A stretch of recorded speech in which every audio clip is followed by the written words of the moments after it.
Good evening, everyone. From the clerk that this meeting is in compliance with the Open Public Meetings Act. Welcome, everyone. Mr. McInerney is getting on as we speak. Madam Clerk, roll call. Commissioner Cooper, absent. Commissioner Gill, absent. Commissioner Graham, Here. Commissioner Johnson, Here. Commissioner Luciano, absent. Commissioner Mercado, Here. Commissioner Siebel, Here. Commissioner Vice President Pomares, Here. Commissioner President Richardson. Here.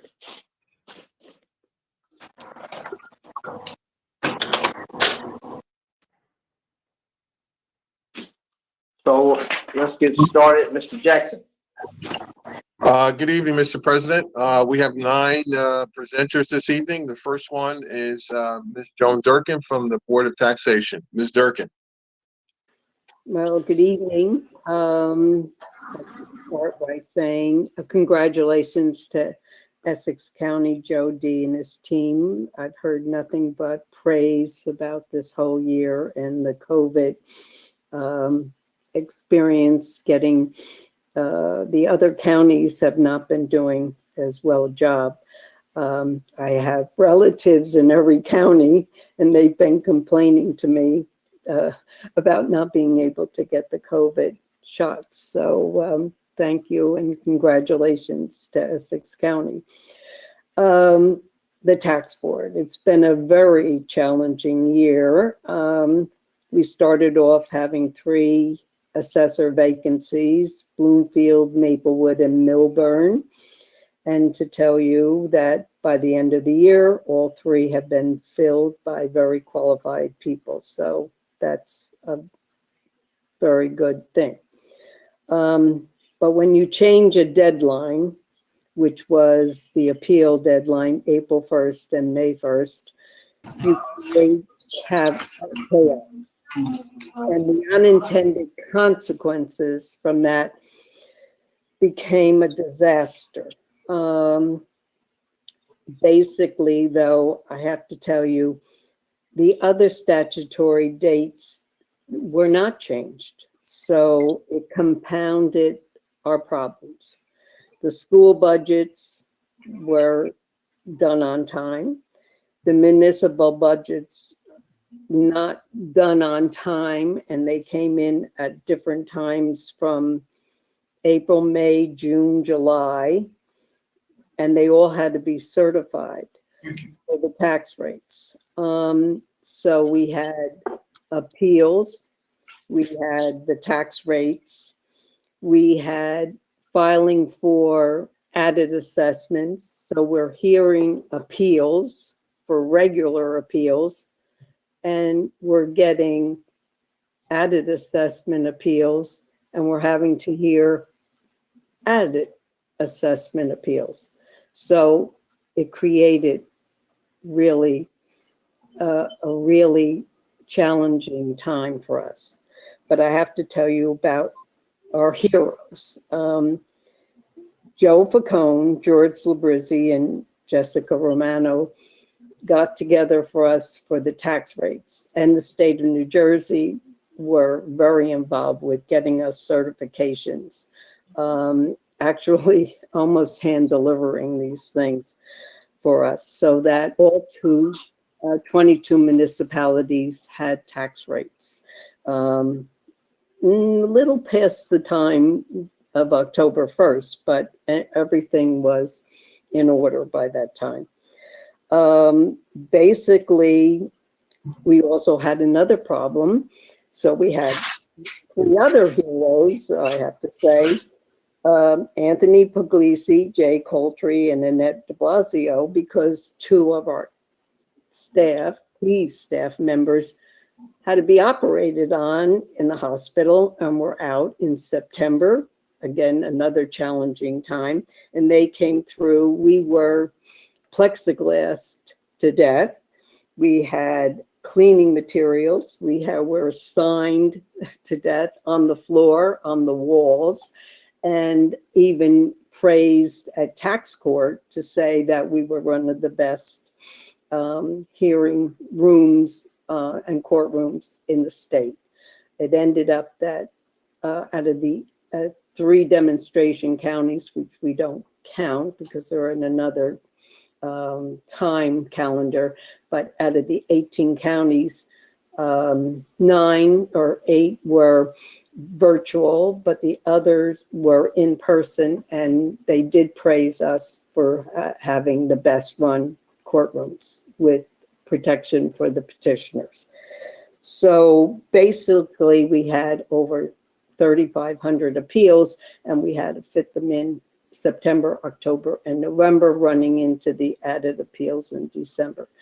So it really was a trying time for everyone trying to manage all of these things. So we did ask the state to push back the 5 towns that were up for revals in 21, and we've pushed them all back to 22. And we're also talking to each one of those towns to see whether we're going to maybe not have all of them in 22 for one reason or another. Newark is up for 23, so we have to be careful. They have almost 50,000 line items.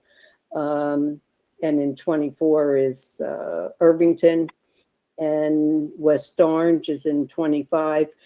They did bring us to court, and so we had a settlement with the judge, with tax court, and so they are for 2025. So we'll see what happens with them. Basically, we'll find out what happens this year. We hope they're not moving the deadline. April 1st, we'll be able to manage. We're going to put in new rules, no adjournments. We'll start the process right on time because we will be moving to Newark with the new building in the summer, and we can't afford to ask for any kind of extension. We'll have to, wrap up all the cases before the summertime. So if there's any other questions or that you have, we have a small budget. We don't have that many people on staff. Thank you, Ms. Durkin. Mr. McInerney. See there.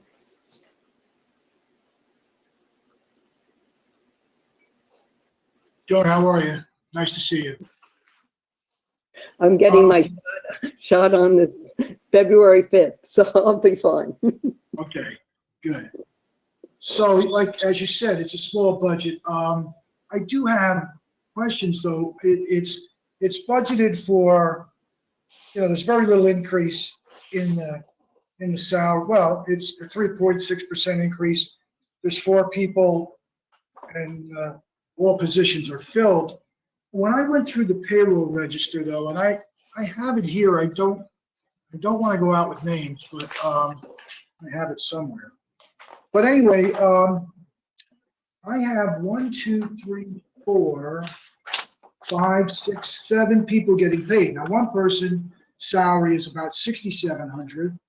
Another person's salary is would be annualized at $18,720, and another one at $29,952, being paid out of the payroll register under the Board of Taxation. And then I have 4 other ones that run the gamut that is detailed in the budget I have here. That's the county tax administrator. I have the chief administrative services. I've got the senior clerk, and I've got the clerk typist.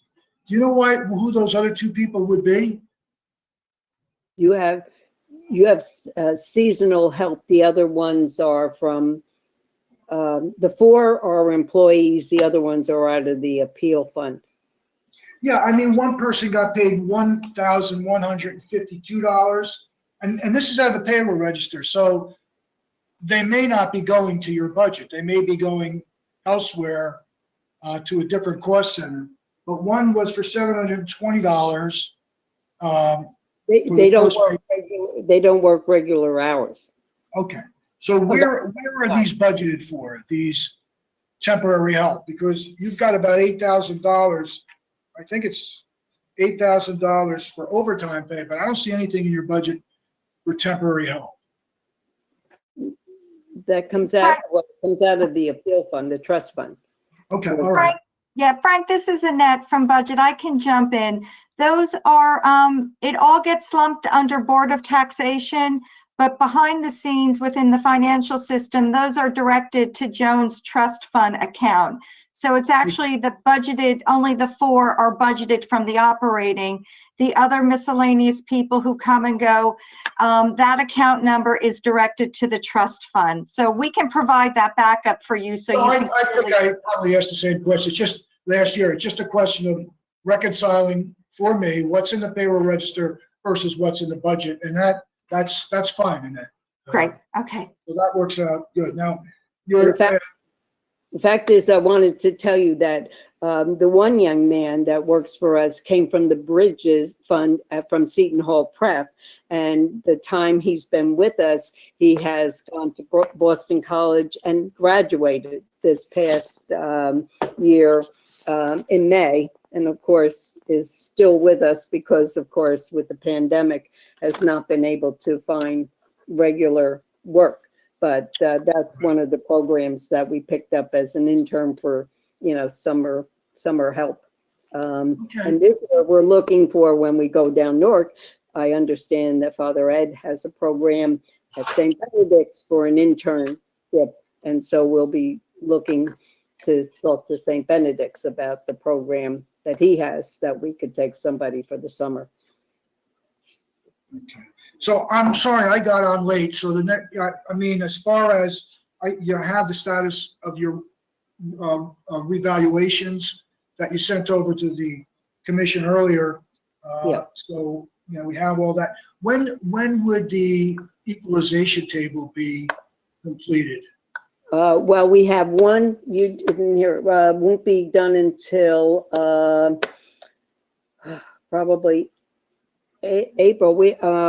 Essex Fell's doing a reassessment and they tell me they're running late, so it's going to be March, which I'm asking them, but they only have 750 items. They were very late in getting permission to do the reassessment. So, but I'm asking them to try to finish by, February 15th. The 18th or something like that. So we don't have their numbers, kind of thing. So that's, we're hoping, that's why, we didn't. Maybe by the end of February, beginning of March? Yeah, definitely. I told them by the 1st of March because we have to put all those numbers together, and plus that they have to be 45 days prior to the May 1st deadline for filing appeals. Okay. Those numbers all have to go out to the people. All right, because I know the towns are obviously, anxiously await what their allocations are going to be. Yeah. Okay, so again, same as last year, really, contractual increases are included in your salary and wages, nothing more, and no new positions. Other expenses are the same as last year. So I have no further questions. Thank you, Joan. All right. Thank you, Mr. McInerney. Mr. Polavecchio, I don't have any questions, thanks. commissioners. No questions. Thank you so much, Ms. Durkin. Okay, thank you. Mr. Jackson. Yes, Mr. President. Next up is the sheriff's office. There's a new guy. I'm trying to find his name in my list here. I think it's Fontoura, I believe it is. Something like that. Fontoura, I believe his name is. He's next. Mr. Jackson, as you introduce the presenters, could you just let everyone know which tab we're on? Okay, that's gonna be tab 9, Thank you so much. I believe. Yes, tab 9.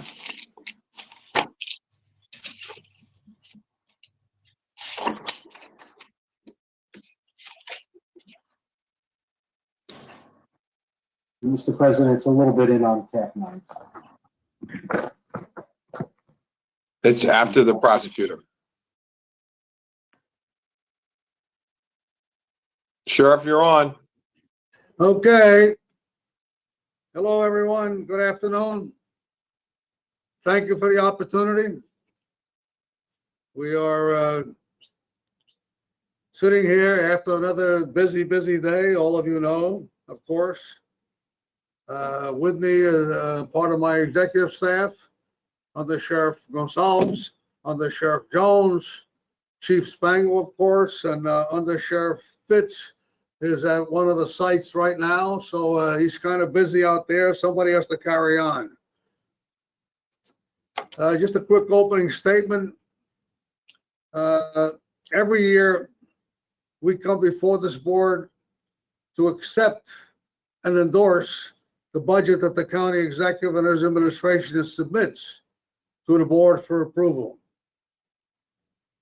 In my annual presentation, in our annual presentation to the board, we normally speak of how the county of Essex has been transformed during this Board of Commissioners and the county executive's tenure into a destination for families to visit our first-class parks, recreational facilities, and one of the best zoos in the nation. I always applaud the men and women of the Sheriff's Office for keeping these destinations pristine and safe for all to enjoy. Essex County this year again remained a destination, but for different reasons. Essex County was a destination for COVID testing, COVID vaccines, and food drives. Essex County was the first and the best in the state for all of these initiatives in a year like no other.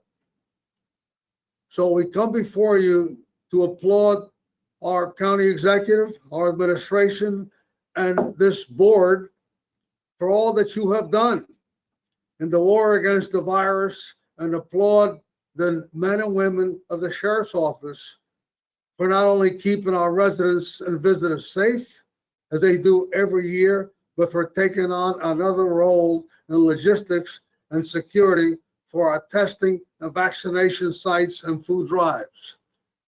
This year has been the year of working remotely, of working from home. As you all know, for our department, for our officers, working remotely, working from home is not an option. We have to show up every day. And I'm very proud and honored to be in charge of an organization, a department that is second to none when it comes to showing up and being here when everyone is hiding in their home, as we recommend them they do. We have to be out here and be visible. Folks still expect us to be out here and respond to their needs and to their safety. And we have done that. And I am very, very deeply proud and honored that our officers, we have as little sick time as we've ever had. We have very little calling out. It's just been absolute, the response has been absolutely incredible. I am very proud. My executive staff is very proud, and I'm sure all of you are very proud as well. This pandemic universally affected all aspects of life, and law enforcement duties drastically evolved. Each year, we assist our municipalities in law enforcement services and emergency management. And this year, our assistance greatly increased due to COVID. But just as we had our testing sites smoothly operating, we were tasked with assisting all of our municipalities in another way. The unspeakable tragedy of the murder of George Floyd spurred a national uprising. For months, our nation our state, our county, our municipalities were paralyzed by COVID, but now motivated to get out and speak out against systemic racism. Across our country, we witnessed chaos and peaceful demonstrations that went awry. But proudly, in Essex County was different. We had demonstrations, walks, vigils, but no violence. And many of those demonstrations started at our doorsteps and ended at our doorsteps, as all of you know, at the Lincoln Memorial.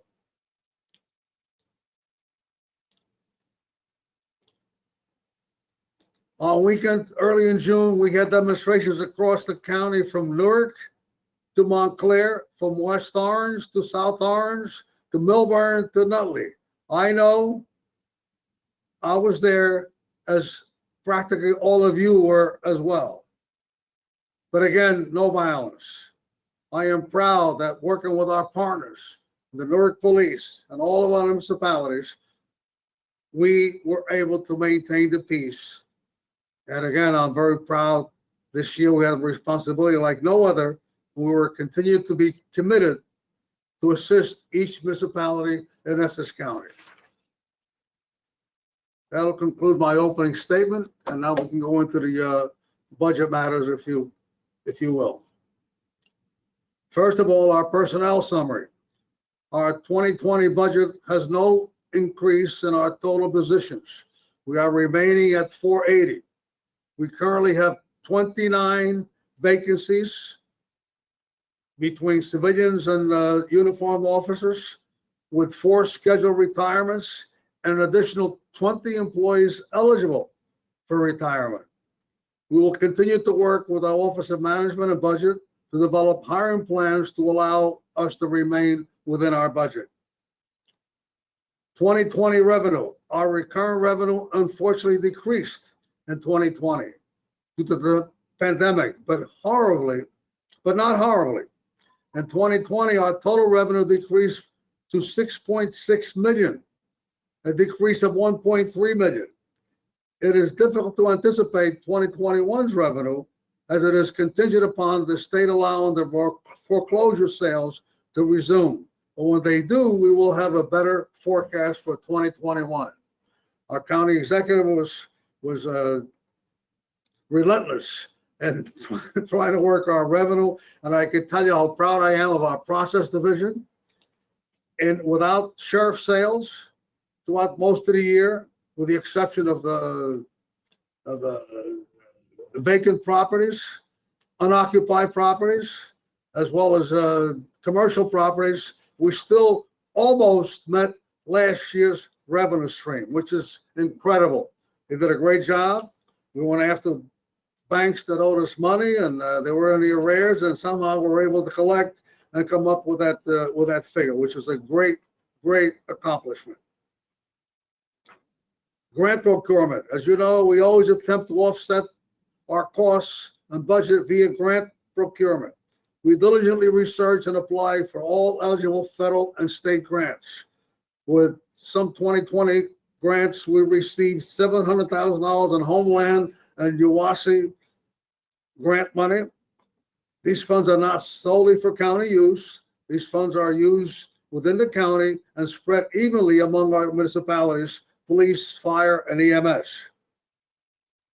We received $40,000 in bulletproof vest grant and 1.85 million cops hiring grant, as you know. Our Bureau of Criminal Identification, BCI, is the nerve center of the Essex County Sheriff's Office, providing 24/7 communications, as well as processing all warrants, expungements, fingerprinting, arrests, archiving, and evidence. In addition to its core function, our Bureau of BCI identification keeps all municipalities current in their training and statewide criminal justice initiatives and affect each municipality. BCI also assists municipalities when their communications or systems in the state are inoperable. We allow the municipalities to come to our communications center and utilized our terminals, which just happens quite often, by the way, especially with the large city of Newark. In 2020, due to the large amount of testing that began in the county, BCI began entering flag notifications for COVID positive individuals into our record management system. This provides valuable information for first responders when responding to residents. It was imperative due to privacy concerns that this information be held, viewed, and used only for intended purpose. Warrants. Our BCI received and closed out 2,411 warrants in 2020. This number is drastically down from nearly 10,000, which we average close to 10,000 every year in 2019. The decrease is directly related to the pandemic and to the judicial system slowdown. We fingerprinted 12,446 persons in 2020. We entered 42,000 flags into our computer-aided dispatch center, ensuring first responders had knowledge and evidence of where they may respond to where active positive COVID was. Clearly, our Bureau of BCI identification is the busiest and the best in the state of New Jersey. Our Detective Bureau normally serves Superior Court criminal and family warrants, as well as serving temporary distraining orders. The Detective Division will also normally assist municipalities in warrant service when requested. In 2020, the Detective Bureau's mission was refocused to assist our Office of Emergency Management in testing and vaccination sites, as well as augmenting our patrol division for mask enforcement in our parks and to ensure the safety and maintain peace in many peaceful demonstrations that occurred in 2020. Our Superior Court warrant service, 2008 Superior Court warrants closed, 2008 rather, Superior Court warrants closed, 335 restraining orders served, and firearms retrieved. Extraditions, we extradited 89 individuals by sheriff's officers. We outsourced 10 by private service. Private service, however, shut down due to COVID in April. Some extraditions cannot be handled by private service due to high-risk cases. Our ballistics laboratory, one of the best in the nation, assisted municipal, county, and federal law enforcement agencies in analyzing, comparing, and examining weapons, bullets, rounds, and shells 423 times in 2019. Bloomfield 12, East Orange 13, Fairfield 3, Irvington 128, Maplewood 4, Montclair 7, Nutley 1, Orange 42, Cedar Grove 19, West Orange 5. The ballistics unit also trained the prosecutor's office, East Orange PD, Newark PD, and Irvington PD in serial number restorations, bullet examinations, and casing identifications. As you know, unfortunately, the gun violence has not gone away. We have experienced an uptick in gun violence over the last few months, and hopefully we'll put an end to that as quickly as possible. Our patrol division patrols to our county executives, with the support of the Board of Commissioners, of course, creates and builds new attractions every year, which have transformed Essex County into a destination for families from all over the state. But as I mentioned earlier, we remained a destination, but for different reasons this year. Our patrol division assisted under the able command of Under Sheriff Jones. Outstanding job. Our patrol division assisted emergency management in testing and vaccination sites, but also, as you know, we're doing 6 days a week. Now we're down to 3. But also oversaw the logistics of our county executives' commitment to the residents of Essex County who are in need due to pandemic. Our patrol division oversaw the logistics of 35 weekly food destination distributions spread throughout the county. Each week, the county executive, Board of Freeholders distributed 1,000 boxes of food, minimum 1,000 boxes of foods for Thanksgiving and Christmas, increased the distribution to 1,500 boxes, and also turkeys. Our patrol division is instrumental in planning and execution of those food services, again, under the able leadership of Under Sheriff Jones, and we commend them for that, all of them. In addition to maintaining the high level of safety and security in our recreational complexes, and in 2020, our testing sites, vaccination sites, peaceful demonstrations, and food drive, the patrol division assisted each municipality in Essex County.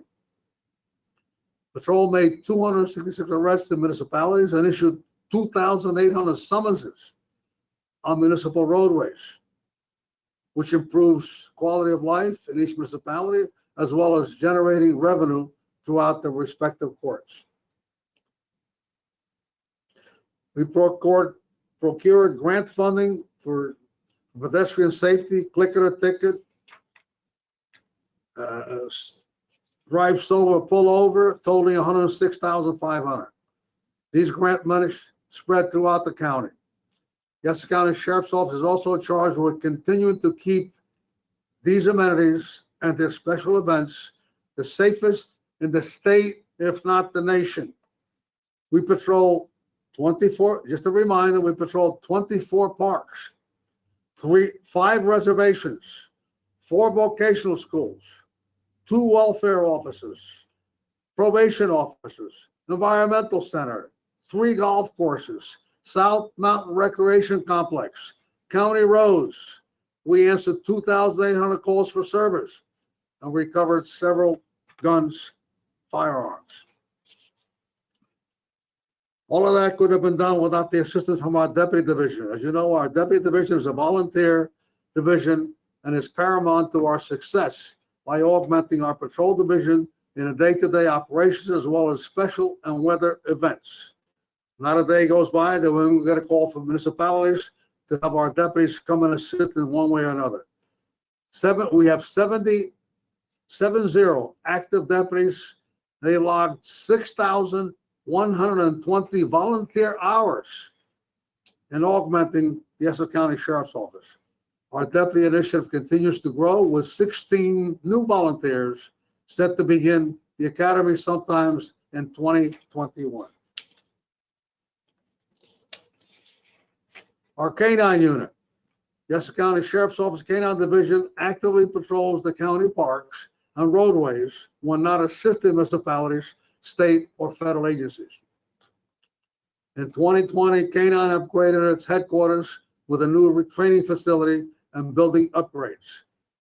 The K-9 Division made 94 bomb squad responses, 52 narcotics K-9, and 46 tracking responses, and requests for aid from Essex County municipalities, in addition to K-9's 2014 calls for service, augmenting our patrol division. Our Narcotics Bureau, the Sheriff's Bureau of Narcotics, as you know, removes countless amounts of narcotics and weapons from our streets, and even in pandemic couldn't affect their effectiveness. In 2020, Sheriff's BON made 279 arrests, only decreasing lightly from 2019, where Sheriff's BON made 319 arrests. These folks, as you know, we have people assigned from several other municipalities. They do an outstanding job, and they respond to those calls that you get, that I get, that you pass on to us. People concerned about the drug dealers on the corner, preventing them from going to the drugstore.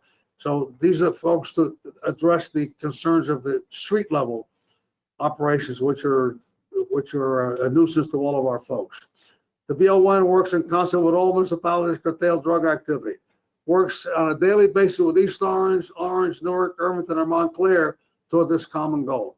In 2019, our BON and K-9 combined to make over 300 arrests, seize $100,000 in drug money, remove well over 20 guns from our streets, including 3 revolvers, 18 semi-automatic handguns, rifles, assault weapons, and 400 grams of cocaine, heroin, marijuana, which of course we're all going to be dealing with in a different way soon, hopefully, and prescription pills for our community.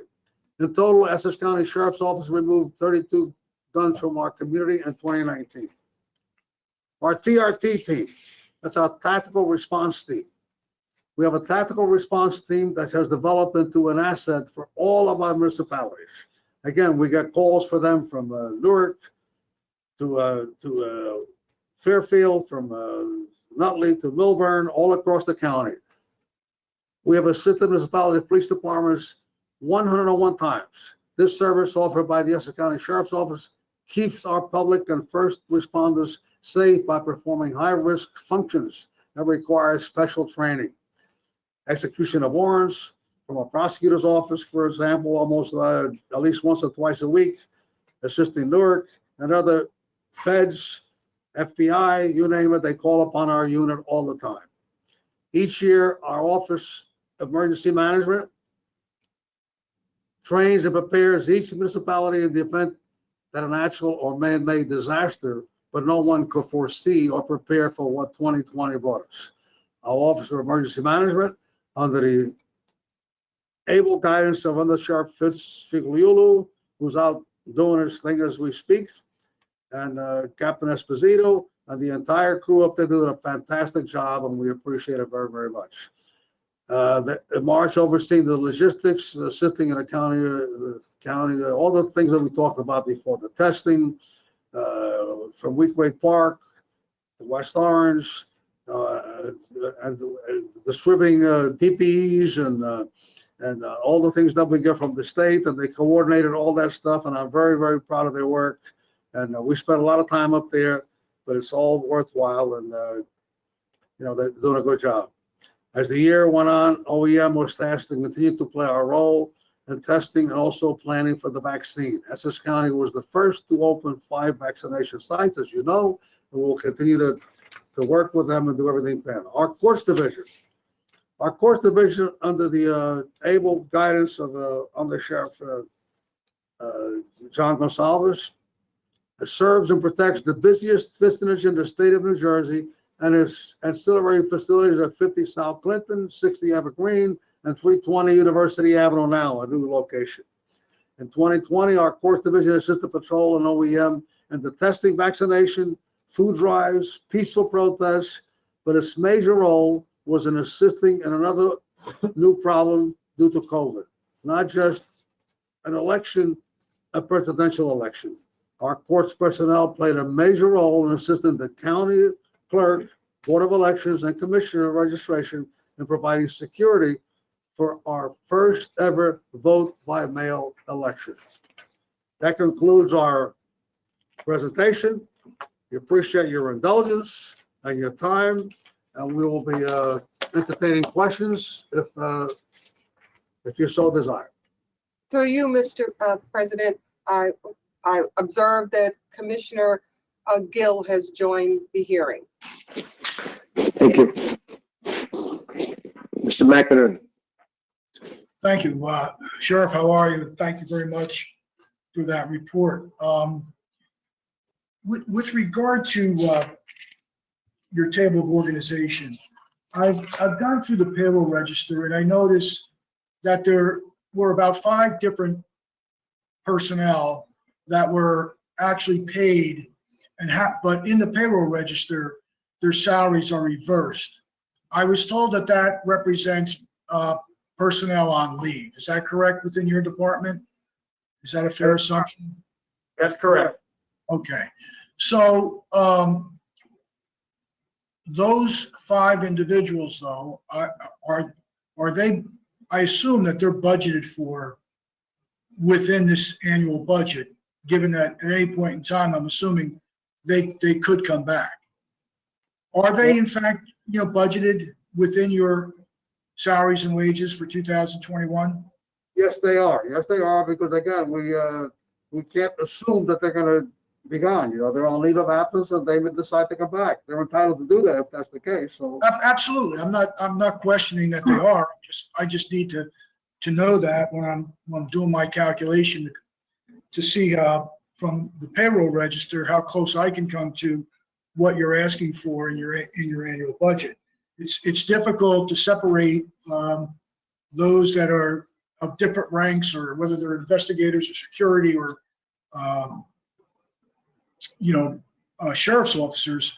The only ones that are easy enough to identify are the superior officers. And I'm, pretty much in agreement with what I came up with. Although I do have somebody labeled deputy that is being paid, that is on payroll. I don't know if that is aligned with deputy chief, which shows that there's nobody there. Is that person? Is there a deputy on the payroll? There is no deputy on the payroll, and there's no deputy in our personnel report either, so that may just be an issue. If you identify the name at a later point, we can investigate further. All Yeah, right, through you, I Mr. President, can. when you speak, will you please identify yourself and your association for the record? I'm sorry, Jim Spango, Sheriff's Office. All right, as far as captains, I come up with the same amount, 10, same amount for lieutenants. Sergeants, I have 28 as opposed to 32. Are there 4 openings there? Correct. Okay, so are those promotions you think going to be made within the year? Well, as soon as this board acts on this budget, then, my intention is to again, have discussions with the budget and management and proceed, because as you know, we have to replace civil servants. We have to do a background check. By the time we get done with it, it takes 3 or 4 months for us to get all that done. Absolutely, yeah. No, it's just, again, it's not a question. We intend to promote it as soon as we possibly can, because right now we're hurting. We have these guys are doing most of the work themselves, and we need help. We need supervisors out here for sure. Understood. So the answer is yes. So when I come up with a total, including the 5 individuals that are on leave, I come up with a total in the first payroll of 436, which is, I'm sorry, about 40, shows in my calculation about 44 vacancies. Does that sound right, Mr. Spango? Yes, that's correct. Don't forget, these numbers were done at the end of last year. We've had Right. some retire, and we've had people who have gone on leave since then. Right. So that number is in the ballpark. So that is correct. Okay, good. All right. So those positions will hopefully, be filled as well. Really, as far as salaries and wages go, there's a 2.8% increase, which is, I'm assuming, all contractual and potentially increments. I just want you to verify. There's really no difference in your table of organization. So I'm assuming, again, that's all collective bargaining requirements and any increments that are involved. Well, that's partly accurate. We did submit for the same number of personnel similar to last year. The collective bargaining groups are out of contract right now. We do not have anything built into the budget under the advisement of management budget for that increase. What you will see is the large increase is every year you ask the department as to why we didn't increase our overtime numbers, overtime budget, when we definitely spend more. This year there was a drastic increase because working with management and budget, we actually budgeted for what we spend in overtime on an estimate. Last year will be an anomaly because the overtime last year was supplemented by the CARES Act and FEMA. So it won't give you an accurate depiction of what we actually spent, what we normally spend in overtime, because running the vaccination sites and the testing sites, et cetera, of course, our overtime drastically increased. Right, and I see that is up, and we did obviously bring that up last year as well. But just, again, so the 2.8% is not contractual. That's budgeted elsewhere, I believe, or reserved elsewhere in the budget. Yes, not within our budget. It's reserved elsewhere. It's not within the sheriff's office budget. So this is potentially just some changes in your table of organization or increments. Increments. It's more increment based as officers going up a step or supervisor going up a step than it is contractual. Okay, all right. And again, as you said earlier, there's $4.5 million in overtime. And you can explain this. The overtime in the first payroll was $300,000. Obviously, it's not going to be that going through. That would be almost $8 million if annualized. What caused that to be so high in the first payroll? Very simply, maintaining the testing sites and the vaccination sites. Okay, so this has yet to be charged. This is the payroll register. So this has to be charged out to the CARES Act funds. Or to whatever the new administration at the national level delineates to the municipalities or counties concerning vaccination and testing. But once that happens, whatever they provide, yes, if we're eligible, we will apply to get whatever back we can. Okay, so this 300,000 is not representative of what your normal overtime would be. That would be chargeable to the budget. Correct. If you take the 4.5 million divided out amongst the 26 payrolls, that's an average estimate of what we would be during normal operating time. Okay, great. Thank you. Going a little bit forward on other expenses, there is an increase of 450,000. So if you don't mind, maybe just explain the $300,000 increase in equipment maintenance and repair. Miscellaneous supplies is up 150, and that's the $450,000 increase, which is Simply put this way, Mr. McInerney, each year our maintenance contracts for a number of things, IT expenses go up between 8 and 10%. And we were kind of stuck at flat for quite a while. And we would have to go back at the end of the year, and they would and the board, this board of commissioners would allocate additional funding for us. So rather than do that, we wanted to give a fair estimate of what we anticipated our increases to be and put that into our budget rather than come and ask for money at the end of the year. right. Very good. All right, and I also noticed that your revenues were fairly aligned with what was anticipated at the beginning of the year in the 2020 budget. So that I guess that stayed pretty constant throughout the year, correct? Yeah, I did. I said during my my opening statement that we were extremely happy with the work that was done by particularly our process division, because we didn't, quite frankly, without sheriff sales, we didn't expect our revenue to go that high when we couldn't sell any properties, obviously. But they did a fantastic job, and we almost met last year's goal, which was incredible when you think about it. Now, for this coming year, we don't know. The governor may decide to do some sheriff sales as we go along, probably not. So we'll do the best that we can. But the revenue was we're very proud of what we were able to accomplish. Am I wrong in saying it wasn't that long ago those revenues were maybe just over $1 million, $1.2 million or something like that? Yeah, it wasn't that long ago, no. But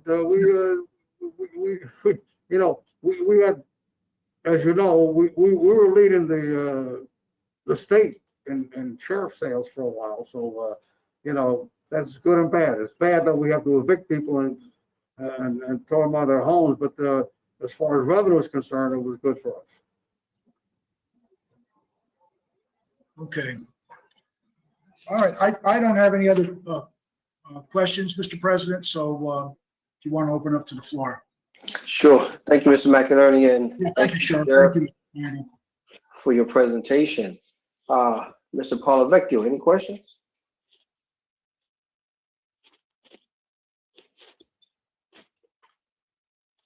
Commissioners?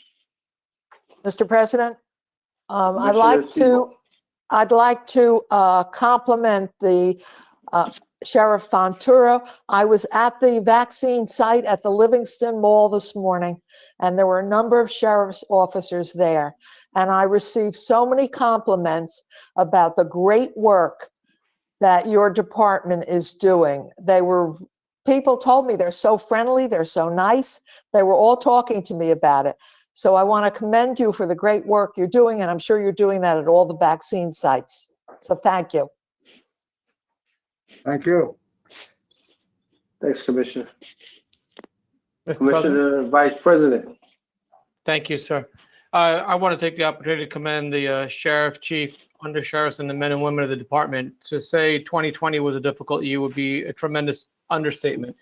Not only because of the pandemic, obviously, which required a lot of coordination of resources and programs, but also because of the time of the protests and the way in which the protesters were received in a positive manner and the way that they conducted their business professional as always. And so I just want to commend them for what was an unusually difficult year for all of us. And I think it wasn't any easier for law enforcement. So I want to commend you for that work and looking forward to your ongoing work and refinement. Thank you.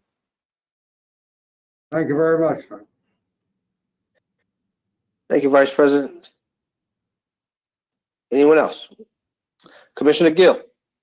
Thank you, Mr. President. Just want to concur with my colleagues and congratulate the sheriff and your entire team on the job this past year. It's just been tremendous. I know it hasn't gone unnoticed by many of the constituents that I come across on a day-to-day basis. I agree with Commissioner Siebold wholeheartedly. Everyone who comes up to me says compliments me on both their interaction with the department and particularly over the last the last year in 2020, when not only were we dealing with COVID, but we also were dealing with a heavy national conversation about the role of public safety following the murder of George Floyd. I think I'm very proud to say that here in Essex County, we were able to deal with those issues in terms of peaceful protests, your role in making sure that those events were peaceful, where people had the right to express their views, and also at the same time, public safety was protected. So just wanted, Sheriff, to let you know and your department know that it does not go unnoticed. Thank you for all the time and energy over the last year, and proud to be able to work with you each and every day. So thank you. Thank you, Commissioner Gill. I'd like to, Commissioner Mr. President. Machado. Yes, thank you, Mr. President. Again, Sheriff, it's been an extraordinary year, and I just want to say it takes extraordinary leadership. And your department, your chief, your undersheriffs, and all the staff, all the officers who have been involved in this year have done a phenomenal job in keeping us safe throughout the county. And sadly enough, you guys have been involved in a lot of what's going on, even the escorts at funerals, and you've done more of that than we want to care for. So I just, again, want to echo my colleagues and thank you and your entire leadership team and staff for the phenomenal work that you've done this last year, and look forward to 2021. Thank you. Thank you. Commissioner. So I'm going to chime in here. I want to talk about the professionalism of the sheriff department, you and your deputies. Sheriff, some of those marches you talked about, I actually marched in, I was a part of, and I saw just how professional you guys were in escorting the some marchers and making sure everyone was safe. And plus just all that you guys do around, it's been said here, so I'm not going to repeat it, but I just want to take my hat off to your professionalism and the way that you treat people. So thank you for your service and everything that you do. Thank you very much, Mr. President. Thank you, the entire board. We appreciate your support. We could not do this without the support of this great board, and you're all not just the commissioners, but you're all great friends, and we believe that we are part of a family, and you folks are leaders of this family. We appreciate all your great support, and you continue to work together to make sure that we remain as safe as we possibly can, and we'll go forward together. Thanks again, Sheriff. Thanks for your presentation. Mr. Jackson. Thank you. Thank you, Mr. President. Next up is the Mr. Stevens, the prosecutor. He's the first item under tab number 9.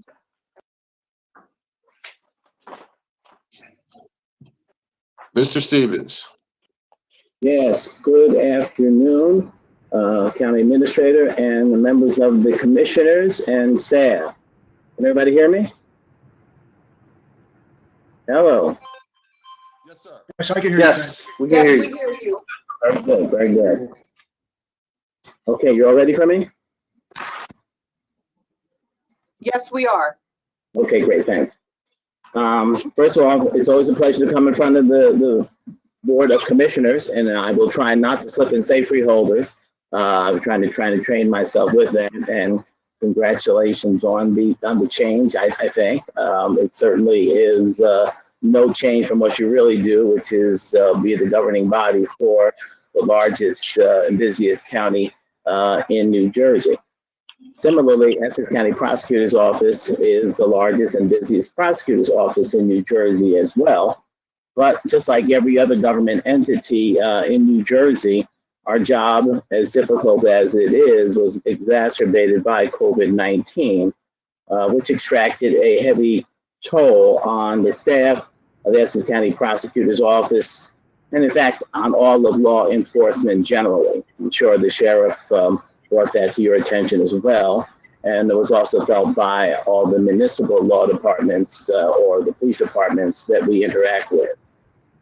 Now, the pandemic not only increased our manpower questions or manpower issues, but it also introduced some added challenges which we haven't had to deal with before, most notably the emergence of a virtual environment. Virtual prosecuting was a brand new thing. The first thing we had to do is to address the virtual footprint of the Essex County Prosecutor's Office. We thought that we were fairly well, staffed with regard to technology, but with the emergence of remote working, we had to make a substantial investment in terms of laptops and other equipment so that primarily the assistant prosecutors, but often support staff as well, could work remotely. To that end, we purchased the equipment in the amount of $318,296, which was all for the equipment as I mentioned. During the year, we spent from our budget a total amount of $357,864.48 for various COVID-related expenses, some of which I mentioned already, and for overtime in the amount of $78,555.69, and other expenses for $279,308. Most of which was all reimbursed through NJ Cares, fortunately. Now, as you know, the prosecutor's office always relieves a surplus at the end of the year. This year is no different. We're looking at having a surplus here in the amount of $1,340,531, but it's just noteworthy that would have been reduced substantially to $982,000 but for the NJ Cares reimbursement. So that certainly has been a godsend for us. In terms of our work specifically, moving cases remotely, as I indicated, we had to get our footprint together in order to handle that, and it cost a substantial amount of money to do that. It was perhaps as difficult interacting with our partners with whom we have to work, or rather the other entities, most notably the Superior Court, in order to move cases in Essex County. That may have even been a larger challenge, frankly, because while the staff of the Essex County Prosecutor's Office are younger and perhaps more technologically advanced, the Superior Court had a little bit more of a difficult time, I guess, just catching up. So it finally did, and we had to make some changes to address that. In addition, we had to respond to several lawsuits by the ACLU and the public defender to avoid dangerous convicted criminals from being released because of a possible exposure to the virus in the jail. The jail, as you know, has done a great job as far as I'm concerned in terms of being able to limit the virus there and putting protocols in place to deal with that. But nonetheless, we had to address these and respond to these lawsuits, which were done on a statewide basis. We were successful in keeping some dangerous criminals involved in jail, but many were released. Also, grudgingly, the prosecutor's office agreed to what's called a virtual grand jury process, which had been advocated by the AOC. Now, this is a process where essentially individuals coming, their cases had to be addressed by a grand jury, which is to decide whether or not their case is going to be indicted or not. And they were sitting there dormant for a number of months. We decided to do it.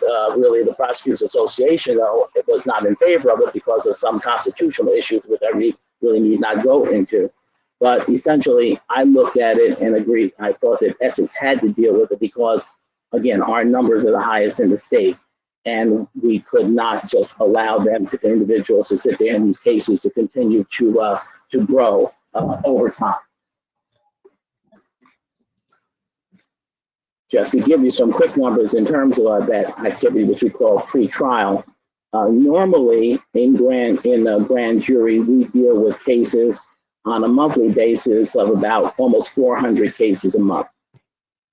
Although we were only able to handle about a third of those going forward, to a total in the 3 months we've been doing this, about 162 cases we've dealt with.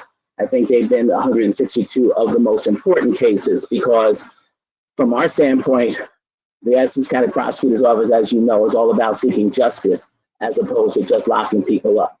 So it was important that these individuals who were in jail, being held, not even being indicted yet, at least the most serious of those matters were able to be brought in front of a judge in a virtual format, and the case could be disposed of. So we're very pleased that we were able to help in that area, and we're continuing to do so. Despite all of that, the bottom line, the numbers from last year is that we had some record lows. We registered record low numbers in terms of some of our most important crime indicators. Homicides were down to 78 from 81 the year before, which was a low up to that point. In addition to the lowest amount of homicides in recent memory, we also had a closeout rate, which is a crime solving rate of about 74%, which was up from 70% for the year before. That's compared nationally, just so that you have a frame of reference. Nationally, the number is about 61%. So for the last couple of years, we've done much better than the national average on that. Our Special Victims Unit, which of course most notably deals with child abuse, dealt with 1,331 cases this year compared to 1,714 cases the year before. And another indicator being our Domestic Violence Unit, which was finished at 1,750 cases last year compared to 2,870 cases the year before. Now, last year, you may recall, one of the things we always talked about was staffing with regard to the Essex County Prosecutor's Office. Staffing is always an issue. Our numbers, though, trying to look at that chart, finished about flat. I'm sorry, for this year compared to last year. We have an actual budgeted amount of 136 for our assistant prosecutors.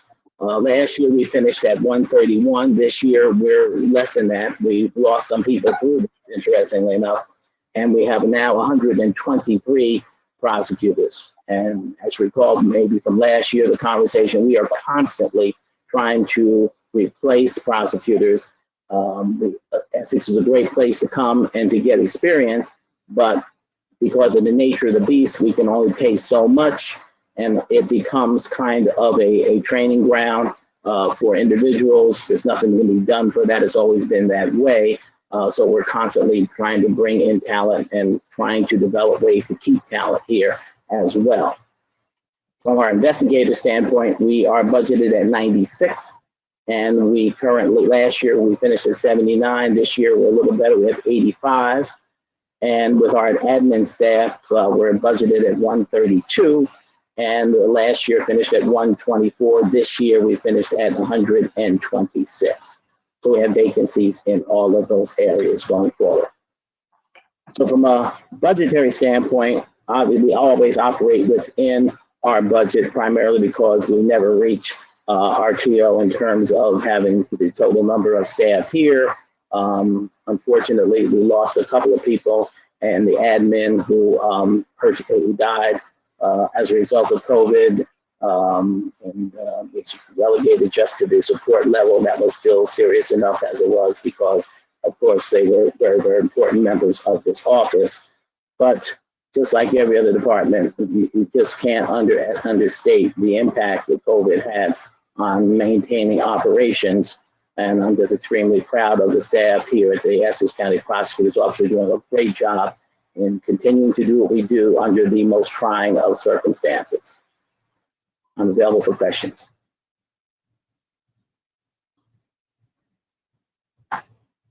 Thank you, Mr. Prosecutor. Mr. McInerney. You're on mute, sir. Okay, thank you, Mr. President. Let me just see here. So, Mr. Stevens, I kind of went through the payroll register, and again, just trying to see the consistency between what's being paid in payroll one, and trying to get and compare those numbers to what's being budgeted. And there is a lot of consistency between what is being budgeted and what's in the what was paid out in the first payroll of 2021. I know these payrolls change from time to time, but you know, at least there's an estimate to annualize the first payroll to see how close we come to what you have in your budget. And for purposes of the base salary, you're budgeting 33,148,000, and you know the payroll register shows 33,132,000. So we're right on line with that. There are vacancies. I'm calculating about 44 vacancies right about now. Is that in line with your estimates? That's close to our estimate. I think there may have a couple of people may have left. We had some offers, so, but you're right around it. That's about right. Okay, good. And in the budget book, to get to the amount that you're recording as the recommended salary and wage amount for 2021, is an amount called additional adjustments 1,506,000. Could you explain, or could somebody explain what that number represents? Okay, we have Ethan Mathen, who is our budget officer, who is on the line. Ethan, you've unmuted. Can you address that? Hello, President, and hello, McNerney. The reason for the budget amount is going up because of the promotions we have, and additional people are hired at a higher salary, and the rate of the COLA is going up 2.9%. On that basis, our step salary will also go up. I'm sorry, I'm having trouble hearing. Are you saying this is based on some level of promotion, some level of merit increases that you want to do, or? Yes. Okay. Frank, it's Annette de Blasio from Budget. What we do within the budget portal, because if you recall, the prosecutor's office has numerous steps and levels that they go up based on their unit that they work within. So Epen and I, to make it easy, he has a spreadsheet that he can detail it, but for the purpose of the budget, we lumped all that together like we used to do. It basically is their increase or their step increase or their anniversary increase. There's several different terminologies to use, but that is basically their promotional increment. Okay. And did I state that right, Ted? Yes,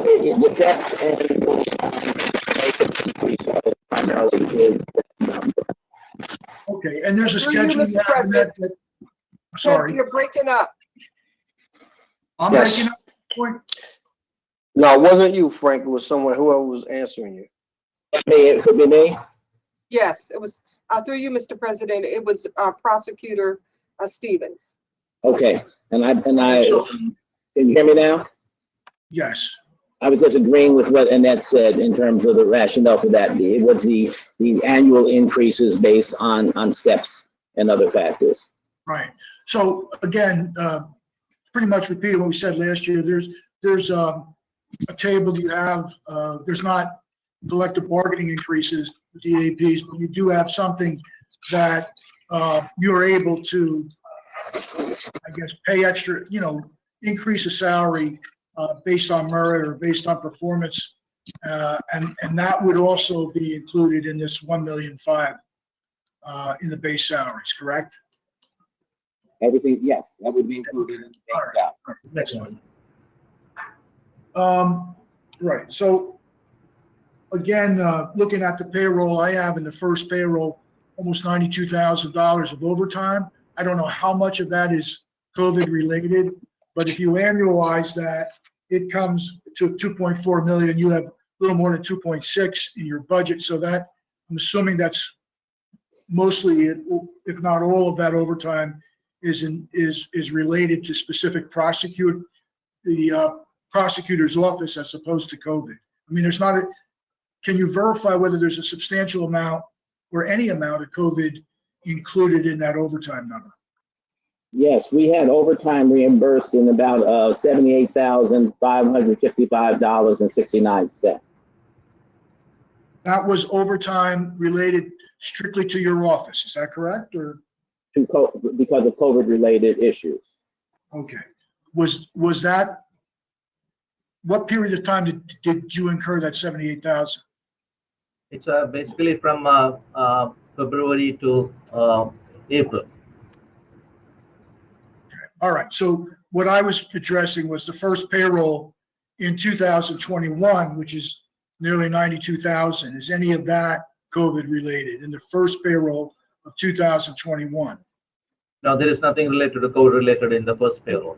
So as I said, if you annualize that, it is extremely close to what you have budgeted. So that's all I'm saying, is that when I look at the actual payroll and I look at the various, whether it's base salary, overtime, everything is very close to what you have in your budget. So it's kind of verifiable, if you will. So the increase in the salaries and wages is 6.2%. That's 2,145,000.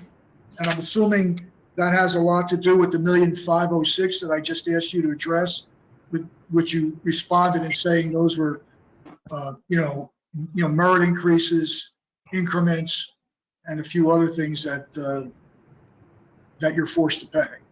Right, those are the only additions. Okay. All right, well, that's good. So I guess the real challenge, Mr. Stevens, is again, the assistant prosecutors. And last year we did discuss that, and understanding that no matter what you pay, it seems that there's always a challenge to get new assistant prosecutors in or to hold on to them. But have you been able to look at those beginning salaries and make some judgment calls on that, whether or not they would actually enhance the possibility of hiring new APs? Yes, we've looked at that and we've made some adjustments with it. Ramesh, can you address that? Well, right now, our, I just got a letter here. If we hire somebody brand new, straight out of a clerkship, no experience, our starting salary is $62,069.00. They started me at around 37,000 about 22 years ago, but it's better. But I mean, across the board, there like places like Bergen, Passaic County, Middlesex pay probably $4,000 or $5,000 more than us. But in the grand scheme of things, it doesn't match like a Morristown or a Roseland firm in terms of what they pay. So, we can crank it up a step or two, but even if it was $5,000 more, it's, spread out over a year. It doesn't increase your paycheck amount that much more. I think the quality of the work, I think the fact that we have a great working environment, especially with Prosecutor Stevens, we have a balanced working environment. You get good trial experience is a main draw that brings people in. But I mean, I think the problems that we're having in this county is similar to the problems that they have in all county prosecutors' offices. A salary in the 60s kind of isn't deemed like a really great attorney salary these days, whether you're in the high 60s, the mid 60s, or the low 60s. So, So what you're saying is that even if you were to raise it $5,000, you don't think the activity would be, because there is money in the budget to do that every year. It If seems it, look, put it this way, anything can help. Anything can help, you know. But I got, you know, we like I said, we did a what we call like a phone list analysis. Mr. Parlavecchio might know about our phone list, and where, you know, we looked at 2018 and we counted how many people had left compared to the 2020 phone list, and we lost 27 lawyers either through retirement but mainly young people leaving to go to private firms. And since we did that, we lost another 4.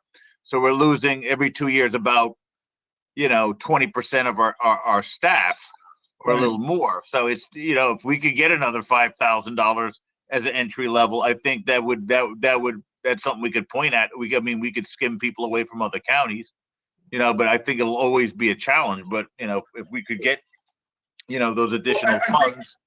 I think that's what we talked about last year too, is that, you know, every year, you know, there's money left in the budget, you know, and so, you know, to explore that at least. I mean, you guys know what attracts and what doesn't attract somebody to your office in that market. But, you know, that option is available to you, it seems, given the fact that there's money in the budget at the end of the year. Some of that has to do with vacancies, like you say, regardless of the amount people are leaving. So you're going to have that, those salary savings in there. But I still think that, you know, that opportunity to review that is still there. So that's just my. Well, that's very encouraging.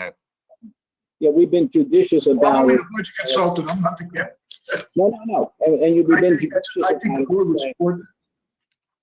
Right, like I said, we've been judicious about it because obviously, and when the openings, beginning salary increases, then those who are in that prior class are looking at those numbers as well. So it becomes kind of a wholesale revision of the entire pay scale based on what the new people are coming in, especially if it's a substantial difference over somebody who's got a year experience over them happen to come in the prior year. So we were looking at it. We made some adjustments, and we may make further adjustments based on this as well. Good. Okay, thank you. Mr. McInerney and Mr. President, if I could order for my 2 cents since Ramesh is from my name in the mix. I think, from personal experience, and Ramesh should attest to it, having sat next to me for a few years, it's not, in my opinion, it's not the incoming salary. It might be that second level salary. So after 5 years salary, the retention numbers are probably where it increases. I would think you might want to look at. If you're coming to the Essex County Prosecutor's Office, it's to get trial experience for Ramesh said.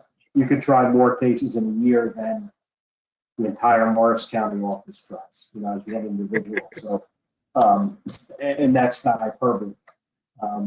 So I don't know that an extra couple thousand is going to grab somebody, you know, instead of going to Morris or Bergen, you know, stop them from going to Essex. It's after 4 or 5 years, how do you retain them?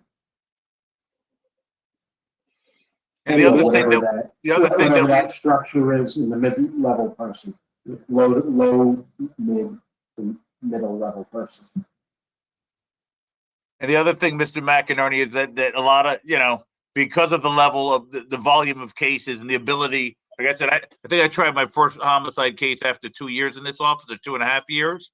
And, you know, young assistant prosecutors in Essex can take that, at least the claim of, you know, oh, you know, it's a bucket of blood, you know, there's shootings, there's gangs, and they can use that and they can shop their resumes as being significant litigators just based on the volume here.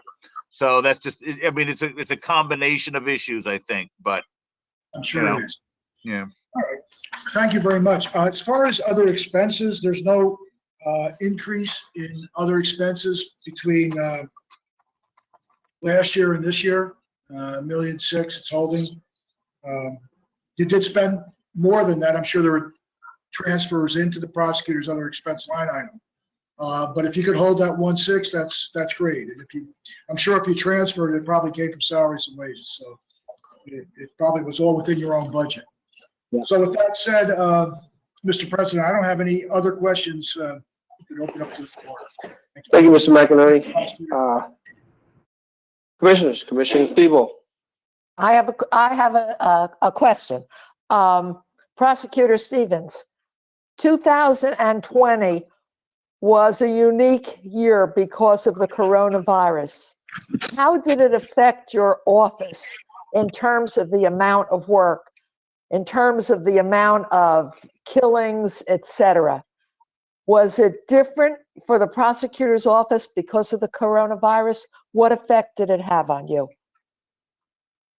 Thank you, Commissioner, for that question. The overall, the amount of complexity in doing what we do was exacerbated greatly. Dealing with everything virtual, kind of just having a change in the way that we normally have worked for years and years and years was the biggest challenge. Frankly, I was deathly afraid that because of individuals being kept inside, that we would see some massive increase in the number of, let's say, domestic violence cases and the like. But on the other side of the equation, you also had law enforcement, which was severely impacted, and individuals themselves on the street who there was a certain amount of trepidation caused by the coronavirus where individuals perhaps did not have a interaction with police as often as they would have. And in fact, they were reluctant to get thrown out of their own home and perhaps moderated their behavior at home. I don't know. The bottom line is that the numbers from homicides on down are certainly less than they were the year before. And thank God for that, because the number of police on the street, there were much less on the street because of COVID and the social distancing and the contact tracing that happens as a result of when individuals are affected. For instance, I'm told that Newark lost about 200 officers in terms of hours and time on the job because of the virus. So fortunately, there was enough manpower to handle it. And the numbers, frankly, are lower than last year. So that was one benefit that came out of it, perhaps. That's what I read, and I'm happy to hear you say it. And hopefully it can continue into the future once we get back to a more normal situation. From your lips to God's ears. Yeah. Thanks for your great work, prosecutor. Thank you. Thank you for that presentation. Commissioners, any questions of the prosecutor? Commissioner Gill. Thank you, Mr. President. Again, I don't really have a policy question. I just want to congratulate again and also commend the work of the office through 2020. It's been great to see. And I would like to put on the record that I would strongly encourage our state senators who represent Essex County to give Mr. Stevens his full title. It's too long now. There's absolutely no reason for it. He's done a tremendous job, and he should be the prosecutor. So for the record. So, Mr. President, thank you. No, thank you, Commissioner. I wholeheartedly concur. That's a conversation that I've had with Prosecutor Stevens more than once. So I agree wholeheartedly. Thank you, sir. Thank you. Thank you, guys. Thank you. Mr. Jackson. Again, thank you, Mr. President. Next up is our county clerk, Mr. Durkin. He's the last item under tab number 7. Mr. Durkin, floor is yours. Good afternoon. Thank you, sir. Good afternoon. Through you, Mr. President, I would first of all like to congratulate you, the Board of Commissioners, on your re-election, your well-deserved re-election. I would like to congratulate you, President Wayne Richardson, and Vice President Carlos Pomares. 2020 was an epic year, as we all experienced, and there's no greater bond than the bond that is created through shared sacrifice, and everyone sacrificed. And you know, it wasn't lost through sacrifice. It wasn't lost on anyone to make sure you exercise your greatest right as Americans, the right to vote. And we saw record turnout. And it was a complete team effort. You know, in the county clerk's office, the Deputy County Clerk, Garnett Hall, our Chief Clerk, Nick Romano, our Chief of Elections, Jen Ferry, and the administration, Jody Vincenzo, County Executive, Phil Elijah, our Chief of Staff, Robert Jackson, our Business Administrator, Jay Coltree, who it seemed like Jay and I were the only ones in the building at some point throughout the spring and summer. It was an incredible effort brought to bear. The commissioners, the county commissioners, you gave us anything and everything as far as access and availability to make sure that we could get the job done that was presented to us. Every level of government was brought to bear. I like to say it, we in the fall, County Executive Jody Vincenzo was all in as far as making sure we had full access to every department. I'll just say one story. Was a week before Election Day. Actually, it was the first story is 2 weeks before Election Day, where we have a breakout of positives in election offices, and we presented it to Joe that it would be better to be in the lobby of the Hall of Records so that the public wasn't through the hallways and in direct contact with employees. And we set up the Public Works Department, the Parks Department set up a process in the Hall of Records in the lobby that was just incredible, with plexiglass protection, and it was one-stop shop for the voter. A voter could find out if they're registered, they could get a ballot, and they could vote on that ballot. And then a week before the election, we knew there was inclement weather coming, and I reached out to the county exec in the morning, saying that there was hundreds of people outside who are coming to vote, and within hours, tents were erected, heated tents for voters, so that they could be protected from the weather and exercise their right to vote. So just an incredible, epic effort, beginning with the May nonpartisan elections, which were combined with school board elections. More than 300,000 ballots were mailed to voters in that first election, a first ever all vote by mail, primarily vote by mail election in New Jersey's history. And Essex led the way because most other counties only had about one town with a nonpartisan race, maybe 5,000 or 10,000 people, and we had to begin with more than 300,000 voters. So that was incredible. And then going into a hybrid primary election where Democratic registered voters were mailed a ballot, and Republican voters were mailed a ballot, and unaffiliated voters were mailed an application to see if they wanted to take part in the primary.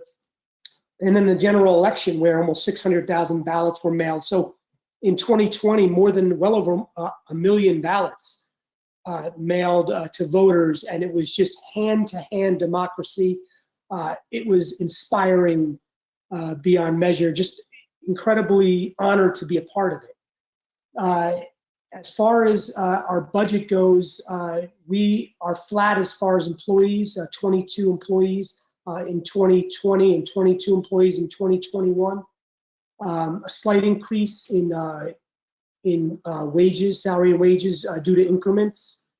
Our election budget is flat. I mean, actually, 2020 election, we were fortunate beyond the pandemic that the payment of the election was and another incredible effort by Assemblywoman Eliana Pinto-Marin coordinating the grant process for the election units in Essex County, a $2.9 million election grant plus the CARES Act. So we were fortunate in that manner to have a lot of the election paid for in that way. We don't know about 2021 what that will bring as far as CARES and what kind of grants we can apply for. We are projected to generate 170,000 as far as revenue generating from passport services, swearing in notary publics, registering business names, construction liens, county identification cards, which I think we will exceed. You know, we did take a little bit of a hit as far as revenue generating, and it was primarily because of passport services. No one went anywhere. So that really hurt us. Every other facet was we either met the level or exceeded the level, but passport processing fees just didn't happen in 2020. And we're hoping that when it all opens up, those fees will increase exponentially. We have $86,220 in our dedicated fund. As far as the 2021 election cycle, we have an April 20th school election, which is Newark and Irvington. There's a Fairfield school bond referendum, which was supposed to be in January, or no, it's supposed to be in March, and it will be pushed to April. It will combine with the April school board elections for April 20th. On May 11th, there are 3 nonpartisan elections. That'll be Cedar Grove, South Orange, and Verona. The June 8th primary will be for governor, state senate, state assembly, and the state senate and state assembly will remain in their current legislative districts because there was obviously a ballot question that pushed redistricting to 2023, and on top of that, the census data is not coming in time. So we will maintain those legislative districts for 2021. There will be Democratic County Committee and Democratic State Committee and Republican State Committee. And there will be sheriff for county office. And there will be local offices in Caldwell, East Orange, Essex Fells, Fairfield, Glen Ridge, Maplewood, Milburn, North Caldwell, Roseland, and West Caldwell. So a very active election year. And I'm here at your service for any questions or comments. Thank you. Thanks, Chris. Mr. McInerney. Thank you, Mr. President. Before you go, Mr. McInerney, I want to recognize Commissioner Luciano has joined us. Thank you.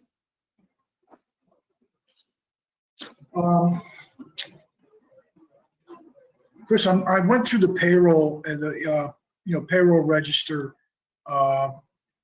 in the first payroll to try to get a handle on what's being paid currently out of your in charge to your budget. I noticed that in there looks like there's 25 individuals, employees being paid. 2 were obviously part-time, and then 1 I'm pretty sure doesn't. I'm not sure, but there's really 23 people who are showing up in the payroll register for the county clerk, and there's budgeted 22. Are you aware of any variance of an extra person being paid out of your department, or at least out of your payroll register, or maybe a net? What I think happened is we had a part-time employee, a seasonal employee who worked until December 31st. We had 2 actually, 2 employees who worked until December 31st and then did not, they were relieved on December 31st. So they might be part of that payroll register into the new year. Annette de Blasio might help with that. Annette, are you?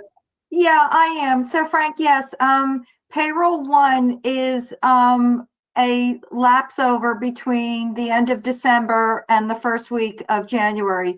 So those particular people definitely were working, and it showed up on payroll 1 just because of the nature of how the payroll periods are applied.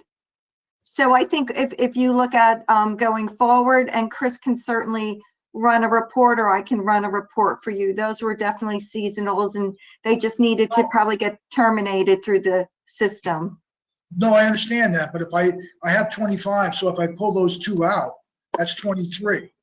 and we've got budgeted 22. So could you take a look at that payroll register and see if there's somebody in there that has to go to a different department? Sure, Frank. What payroll were you looking at in particular? Payroll number 1 in 2021. I certainly will, Frank, and get back to you. All right, thank you. Even with that, I'm going to have to reconcile what was in the payroll register under your department with Mrs. de Blasio, so that I can. So I'll just put that off for the time being, Chris, and get back to you if there's any other question in regard to that. I just got too much payroll in there that does not meet the executive recommended amount. It's more than, but we'll deal with that. At this point in time, Frank, I'm sorry, it's Annette de Blasio again. I just I had a notation. The county clerk actually has 2 cost centers. One is the elections, and one is his constitutional office. So unfortunately, sometimes the account numbers do kind of overlap. So that is another area that I will look at for you. That could be the case that somebody just was not coded correctly. Okay, because I just got one cost center with 22 employees for the Constitution. That's Right. it. Yeah, so if you could take a look at the names. I'm looking at something kind of pops up that may or may not be charged to the right area. That's all I'm saying. All right, I don't want to mention names. Yep, absolutely. Thank you. All right. But as far as everything else, Chris, I mean, you went through what happened with the revenues, understandable. The other expenses is 123,000. It's the same as last year. Your table of organization is 22 last year, 22 this year. So there's really no increase in that. And again, I'm still a little. I'll have to get back to you with regard to any additional questions I have once Annette gets back to me with regard to the first payroll. So if that's okay with you. Otherwise, I mean, there's not much of a difference between this year and last year. So to be honest with you, I don't have any further questions, Mr. President. Thank you, Mr. McInerney. Commissioner Siebel. Yes, I would like to add to this. First of all, I would like to congratulate Chris Durkin because I think he made history by being the election clerk in such an unbelievable year. And I think all of the commissioners should congratulate him because we were all running for election and he did such a wonderful job on taking care of our election. So thank you, Chris, for all that you have done. And under such difficult circumstances and with the first vote by mail, which I think went really well in Essex County, and we'll have to wait and see if it will continue. And I also want to thank you, Chris, for answering all my questions all the time. People were always calling me and texting me and asking me questions. And those questions had to be forwarded to Chris so he could respond and give me the answers so I could answer them. And he was really wonderful about taking care of it.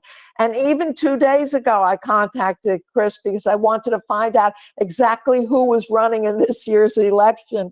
And immediately he answered me. He does such a great job. And I think we should all be appreciative of all the great work that he does. So thank you. Thank you, Chris. Thank you, Commissioner Siebold. Thank you, Commissioner. Any other commissioner? Commissioner Vice President. Thank you. Congratulations, Mr. Durkin, on your reelection. I also want to comment on the fantastic job you did along with your team during the year. Some of you may already know as well, but Chris did participate. It was probably a record number of participating at events, explaining the entire election process to ensure that people understood how it was going to work. And in my case, he was one of the panelists on a forum that we had here in Bloomfield. And it was very helpful and very well received. And that was organized by the Bloomfield Library. And I know that he did that throughout numerous groups. So you really should be commended for the above and beyond work that you did to make this as palatable as possible. It was a very challenging year in many ways. The election was no different, and you did an outstanding job. Very proud of the work that you did. You represented the county in excellent fashion. Thank you. Thank you, Mr. Vice President. Any other commissioners? If not, yeah, I want to congratulate you on your reelection as well, Chris. And, you know, like everyone said, all the work that you did, man, you were everywhere. The PSAs were great. Everything you did in terms of giving people information on how to vote, how it was going to go, where to vote. It was just incredible. So my hat's off to you and thank you. Thank you, Mr. President. Mr. President, can I just? Sure, Mr. McInerney, go ahead. Yeah, Chris, my apologies. I was able to see where the differential is now. And again, it is, it's right on, it's basically on target with what you have budgeted. It's 23 with one part-time, that brings you to 22. So that was my error. Thank you, sir. Thanks, Chris. So we have a little time before our first and only break. So Mr. Jackson, you want to just move to the surrogate? See if we can get it done. I'd like to. I just want to find out from Matt. Is the surrogate available, Matt? I don't know if Matt's name is up there. Hey, Robbie, I see the surrogate and both of them are on, yes. Yes, I would say, Mr. President, I'd say let's keep going. Okay, let's do it. Mr. Jackson. Okay, next up is the surrogate, Mr. Kenny. He's also under tab number 7. He's the second section in. Mr. Kenny, surrogate Kenny, you're on, sir. All right, just give him 1 minute to, he's here, he's just unmuting.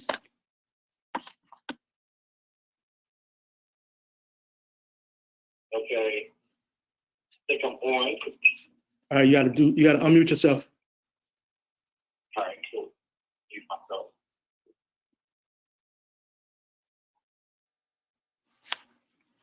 Hello?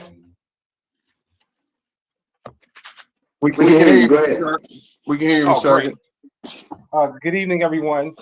So I wanted to say that this year was first of all, I want to say congratulations to our new president and commissioner, Mr. Wayne Richardson, and the commissioners who are doing, yeoman's job, as well as Phil Elijah and the administration, Joe D. and the administration. 2020 was a very different year for us, given the high number of cases that we witnessed, as a result of COVID and people losing loved ones. And so it changed, how we were able to do business here at the surrogate's office.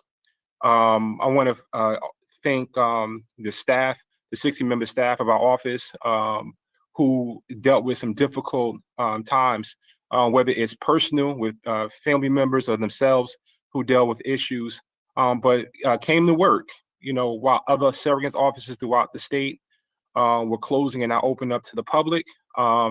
They made themselves available to work, virtual at first, working at home, but then coming into the office, providing the public with direct services.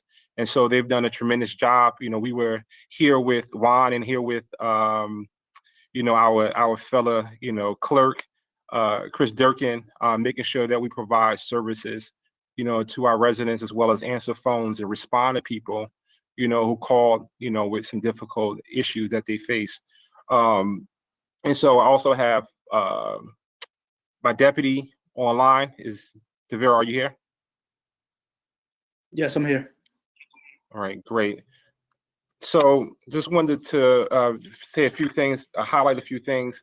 Because of COVID-19, we decided to, and last year, we wanted to follow on some of the community outreach initiatives that the current prosecutor, former surrogate, started under his administration, reaching out to the public, making sure that we're able to provide services to people wherever they are, directly. And so because we couldn't go out into the field, we decided to do a virtual one-on-one communication with people. And we found it was critically important to pull in partners, whether it was surrogates throughout the state, from Passaic, Middlesex County, Monmouth County, and Union County. And also we were able to partner with Rutgers Law School, Seton Hall Law School, Essex Newark Legal Services, as well as other law firms who provided us in-kind support to make sure we're able to service our residents. We were able to talk to almost 10,000 people over 4 consecutive months, having weekly communication about estate planning, which I remember Commissioner Palmeris, who introduced us to one of the Seton Hall Law School administrators who contacted us and also provided us legal assistance with some of our residents. So we were able to provide service to 10,000 residents over 4 consecutive months, and we plan to duplicate that for 2021. We also have a project that we want to make sure that we're able to bring our project online by making sure people have access without putting themselves at risk with a major project that we are in communication with Robert Jackson about. We had a conversation with County Business Solutions, Business Systems, and we have a quote, but because we haven't finalized, how we're going to pay for it, we are still, having conversations about how we're able to make sure that people have access, so we can be the lead in terms of providing information to residents online. Over the last 3 years, I just want to give us an idea of exactly where we are in terms of our budget and what the revenue that we're able to bring in, and as well as what we received over the past 3 years, so you can get an idea of exactly where we are in 2021. We adopted a budget in 2017 at $924,042, and that was about 70, and we brought in about $698,000, which is about 75% of the for revenue of our budget. The following 2018, it was $973,872, and we brought in about 76.8% of our gross of our budget. In the last 2 years, we witnessed a increase in terms of revenue that we brought in. We had a budget of $995,000. We had a revenue of $991,000, which brought us to 99.5% of our budget. And last year, because we even though despite the fact that we witnessed a lot more people receiving services, we had adopted a budget of $968,710. Our revenue was $910,422, which is 93.9% gross revenue. And so we are able to ensure that we are doing what we're supposed to do in terms of bringing in revenue to our into our office. But as you well know, it's based on trying to inform the public on ensuring that they use our office, making sure that we are available, and make sure that we are able to keep our doors open and respond to people in a timely fashion. DeVero, do you have anything you'd like to add? Not in terms of that. That was spot on. Okay. Commissioner? Thank you, Mr. Kennedy. Oh, thank you. Mr. McInerney. You're on mute, sir. Thank you, Mr. President. I've reconciled the payroll to what appears in the payroll register. I have one person that's out on leave. Is that correct, Mr. Kenny? Yes, that person eventually resigned, maybe a few weeks ago. Well, less than a week ago, I should say. But they were on FMLA. Vacancy? It does. Okay. And I'm assuming you're gonna attempt to fill that this year? Or? Yes. The person that we hired, we had an attorney position that we needed to, we filled, but unfortunately, the person that we hired last year went out on FMLA and eventually resigned. And so we had to fill that position with another attorney so we can continue to provide services to our residents. Okay, okay, thank you. Other than that, the increase is based on, I'm assuming some sort of, there's a $27,000 additional adjustment, a net, de Blasio's, Annette, can you explain that again as it relates to this department? Sure, Frank. I think when the departments upload their information to the budget portal, DeVero and I, and DeVero's very tech savvy. DeVero did put a little bit of those funds in that adjustment.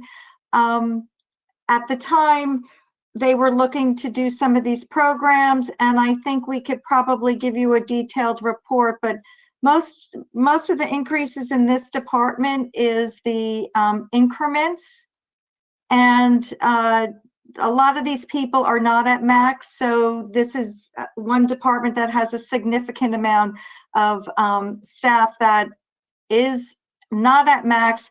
And also, I know there was a program to kind of enhance some of the older people who have been a part of the surrogate's office for many years, and to provide them with some promotions. They're kind of at the top of their title, and this is a very specific, skilled department. And I think the surrogate and the deputy were looking to move some of those probate clerks onto some advanced positions. And I don't want to speak out of school, so the surrogate, that was how we put those funds in there so that you could make the office best suited for how you were going to move into the future. So there's some discretion for some salary increases to people who have maxed out within the collective bargaining unit. Is that within the collective bargaining agreement, or? No, it's separate from the bargaining. This is just how the surrogate and the deputy surrogate wanted to kind of bring their department, which has been an old type of department, into the technology, and bringing some of the staff up to a different level and provide them with a title that will enhance and better suit what they're doing from a technology standpoint. Some of the titles were very old in our. Okay. But is it title change? Yeah, that was the game plan, to move some of them out of some of these archaic titles that have been a part of the surrogate's office. Okay. Well, if you fill that vacancy that was originally listed as a leave, I'm very close to what's being budgeted here, with in addition to obviously adding those funds in that we just discussed. Other than that, the other expenses are exactly the same at $27,200, same as last year. 15 positions, all but one is filled at this point in time. The assumption is it will be filled. It was 15 this year, it's 15 last year. There's no increase in the table of organization, so not much else here to discuss, other than the fact that they brought in a lot of additional revenues this year, which the surrogate made mention on, a little earlier. So I have no other questions, Mr. President. Thank you, Mr. McInerney. Ms. Palavecchio?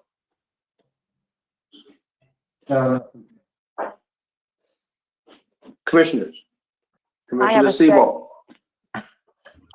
Yes, the budget hearings have shown all of us what a difficult year this has been for the staff here in Essex County. And for our surrogate, it's been very difficult because we lost so many people because of the coronavirus.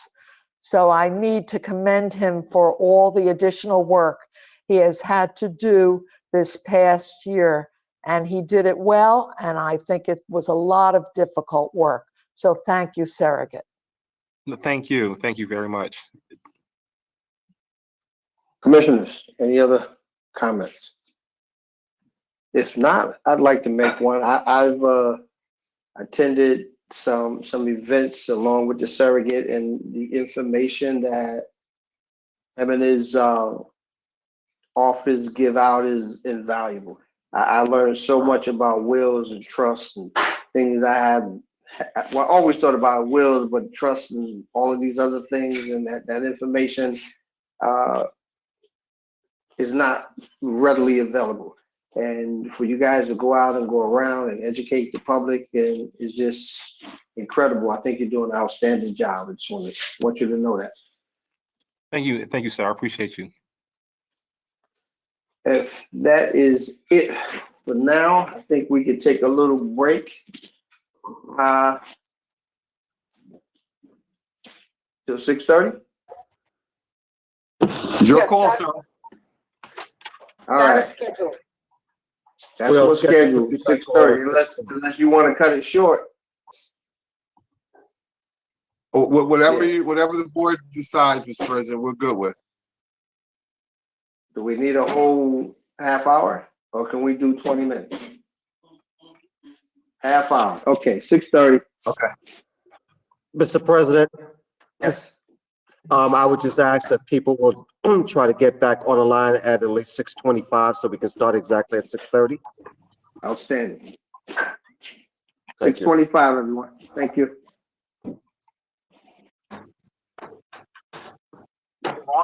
Hold on. Leave.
Madam Clerk, roll call. Commissioner Cooper. Absent. Commissioner Gill. Absent. Commissioner Graham. Here. Commissioner Johnson. Here. Commissioner Luciano. Commissioner Picardo. Here. Commissioner Siebel. Here. Commissioner Vice President Pomares. Here. Commissioner President Richardson. I am here and I see Commissioner Gill as well. Thank you. Thank you, Mr. President. Mr. Jackson. Thank you, Mr. President. Next up is Linda Bonessi from the Board of Elections, and she's on tab 7. She's the 4th section in.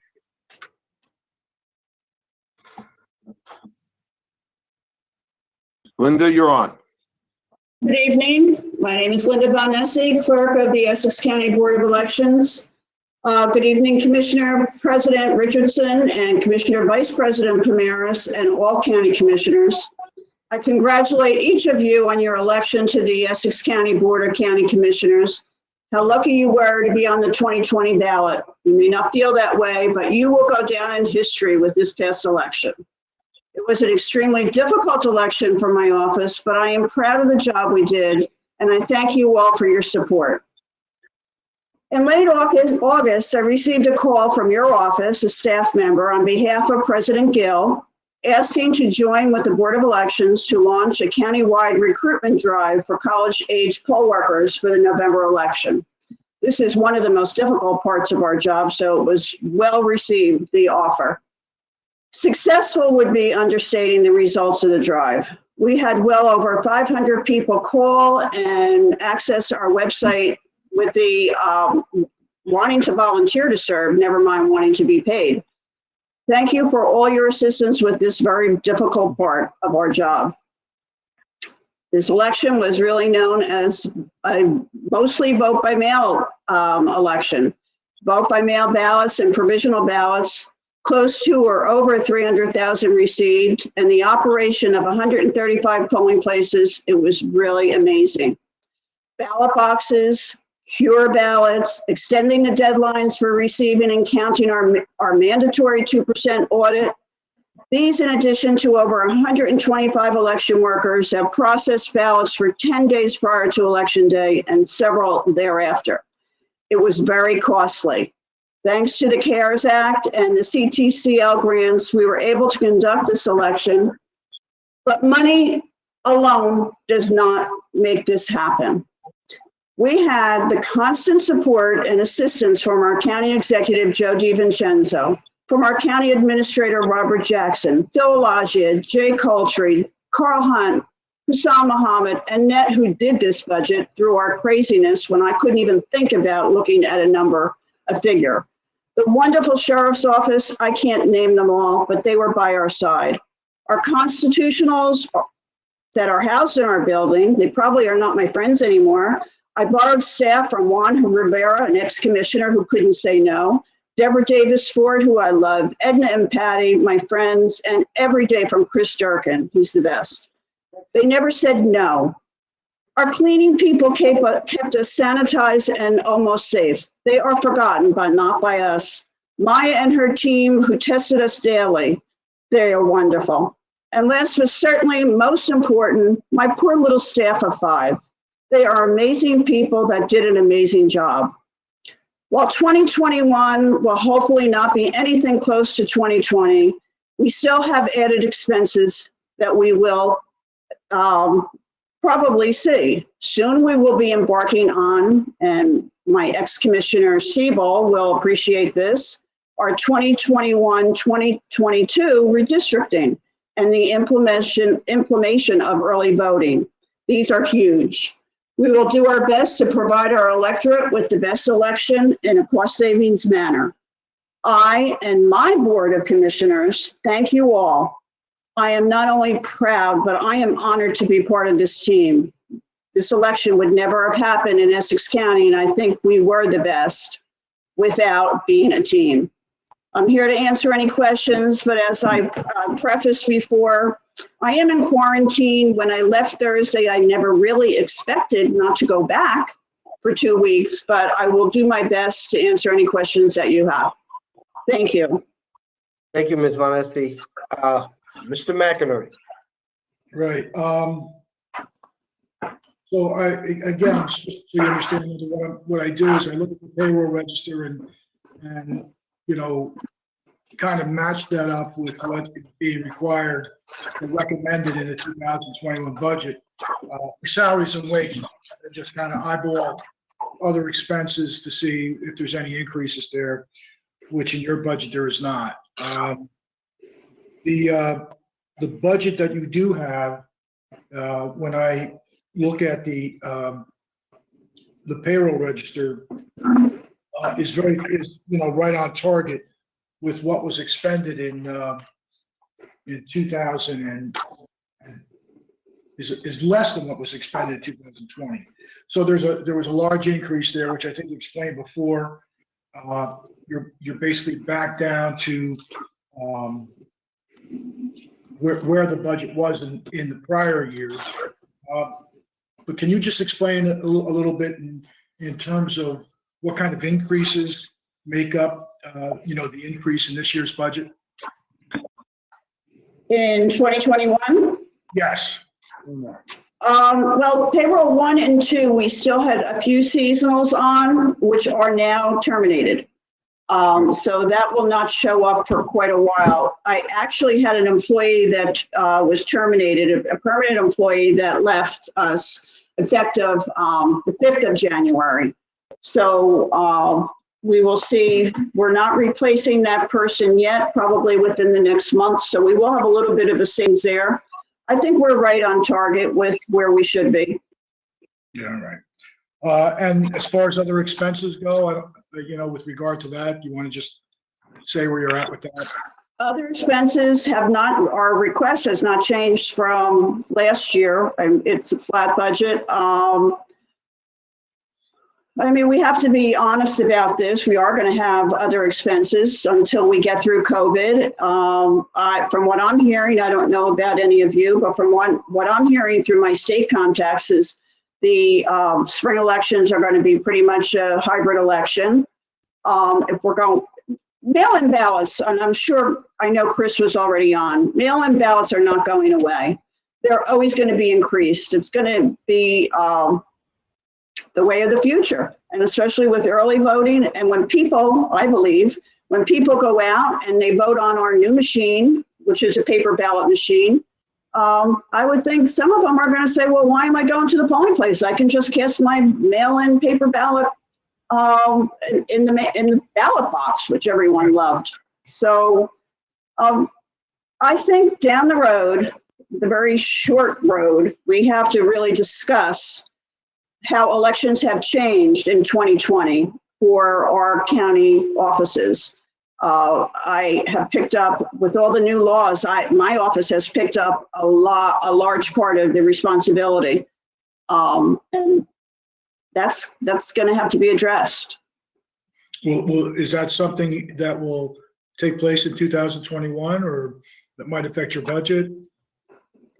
Well, hopefully we'll still have some CARES money and CTCL money. So hopefully in the spring that will cover any additional expenses. And then by November, we should be back to hopefully to a normal election with our poll workers, and we'll be able to cover our mail-ins.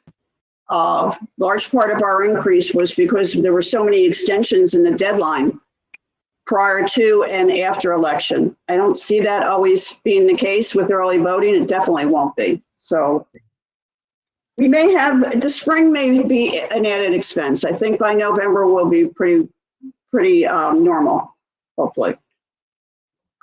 All right, but given the static, really the comparability of your 2021 with your 2020 budget, the fact that other expenses have not gone up, I really don't have any other questions. Thank you. Thank you, Mr. McInerney. Commissioners, Mr. Polavecchio. No questions for me. All right. Commissioner Sebo. Hi there. Hi, Linda. First of all, Linda, too, as I said before about Chris Durkin, has made history in this election in Essex County and in the country, really. And with a vote by mail, I mean, I can't believe the astronomical work that she and her department had to do. As Linda stated earlier, I was on the Board of Elections for many years, and we became good friends. And I remember that after the census, when it occurred while I was on, the two of us had to sit and work on the census for hours and hours and hours as it affected Essex County. So now we'll have to see what happens after the census is taken care of. So, and also I should say, although it has nothing to do with this, Linda's daughter was a student of mine, and that is when I first met her before I was even on the Board of Elections. So it's unique what happens in terms of history and life. But Linda, you've done a fantastic job, and you've lived through a very, very difficult year, and a difficult year for all of us. And you took good care of all the commissioners. So thank you so much. Thank you, Pat. And I would like to add, I think Jay will appreciate this. Jay, way back then, we did order from Hobbies. Yes, I remember. That was yesterday. Things have changed.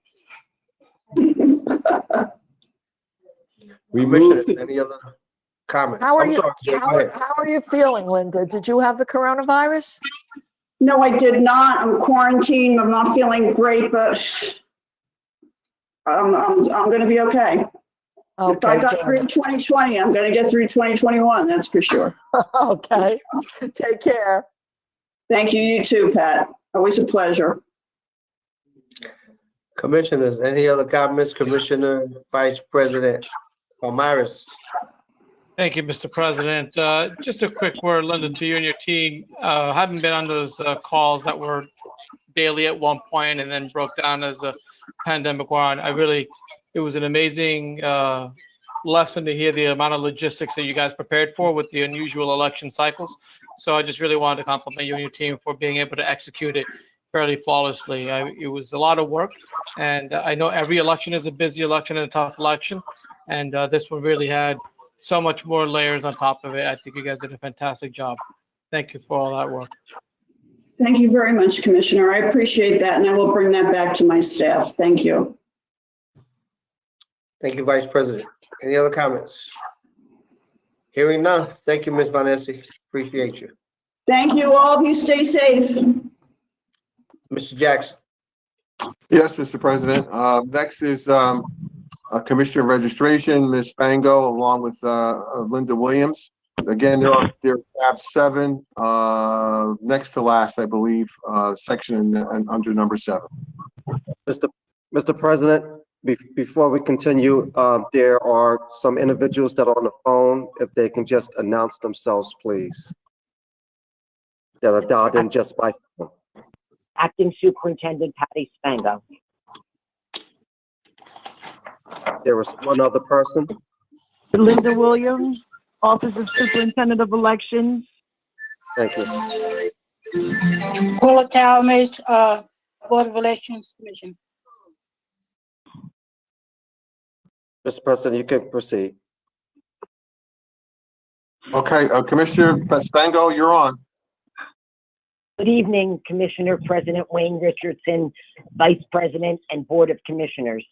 I am the Acting Superintendent of Elections, Commissioner of Registration, Patricia Spango for Essex County.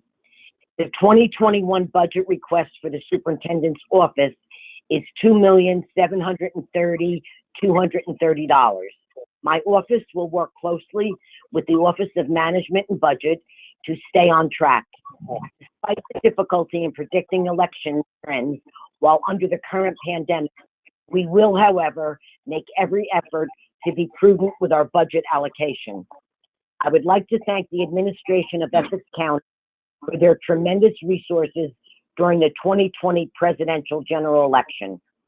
Due to the volume of voter registrations and voter participation, My office would not have been as successful as we were without their assistance. There is a strong chance of unanticipated special elections. Our current voting machines are helping to produce efficient, flexible, and secure voting for the handicapped citizens of Essex County. Hopefully, in the near future, I look forward to having our new voting machines available to all of Essex County voters. My special thank you and heartfelt appreciation to County Executive Joe DiVincenzo and County Administrator Robert Jackson and the administration for their support and their firsthand assistance to me and my office during this past year. I am honored to be part of your team. I will be more than happy to answer any questions. Thank you. Mr. McInerney.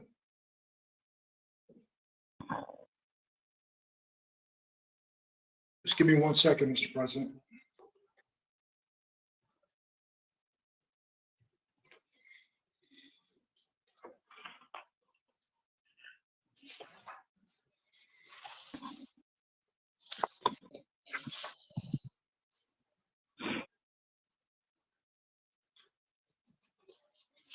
Okay.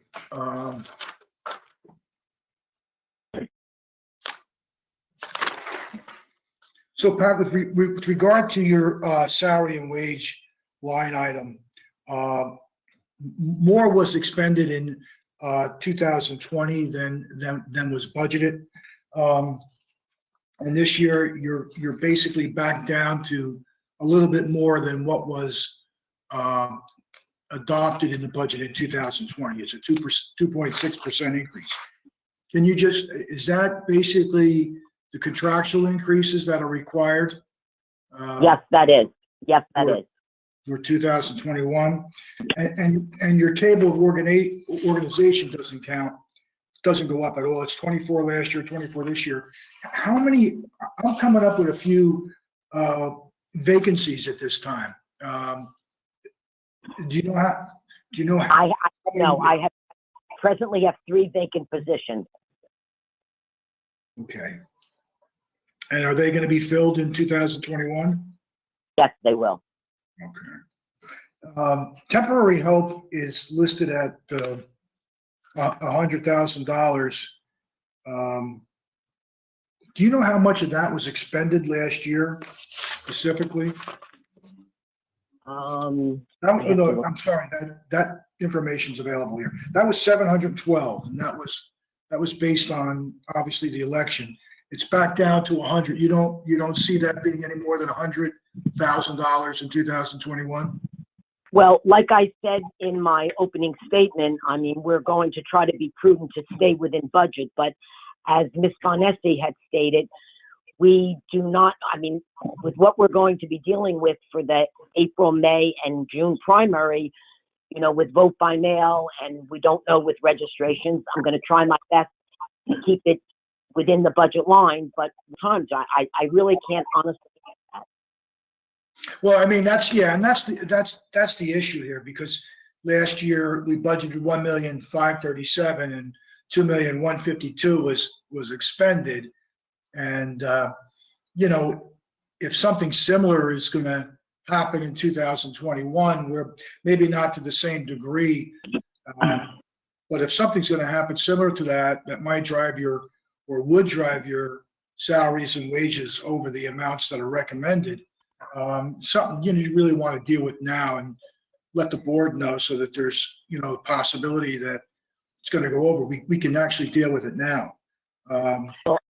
Actually, Frank? what happened, I'm sorry. Frank, it's Annette de Blasio from Budget. At the time that we took the snapshot of the year-to-date expenses, the CARES money and the grant money had not been applied yet.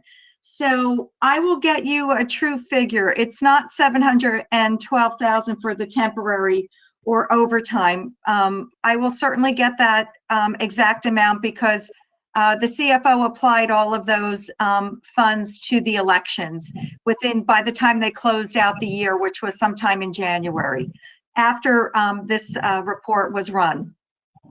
All right, so this number will be, the amount charged is significantly less than what we're seeing here in the budget. That's In the correct. All right, but that makes sense with what I have also running through the payroll register. But again, so, you know, these amounts would be charged off to, you know, the CARES Act. Is that the point you're making? Or some other fund?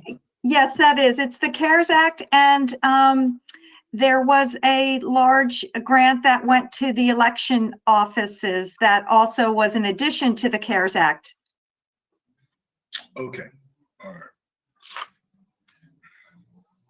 All right, so if you can get me those numbers, we can better assess, you know, what was expended in total. How about base salaries? Base salaries, you know, that number there is correct, I would assume. That is correct. The only COVID money and grant money was applied to the temporary help and the overtime. Okay, so obviously, my previous statement about making sure that, you know, we're dealing with a correct budget amount for 2021, given the amount that was expended in 2020 versus the 2020 budget. Really, at this point, we really don't know until you come back with the actual numbers that were charged to both temporary help and overtime. Correct. I'll rerun a report and send it on to you, Frank. All right, well, that's fine. Again, the table of organization isn't up. It's the same. And as far as other expenses go, the amounts that were, you know, budgeted last year are the same that are budgeted this year. But Commissioner, what 461,000 was expended last year with a budget of 1,152,000. So is there assumption that their expenses are going to be greater this year, although they were well below budget last year? Well, I also think that they were below because of the CARES Act. Okay.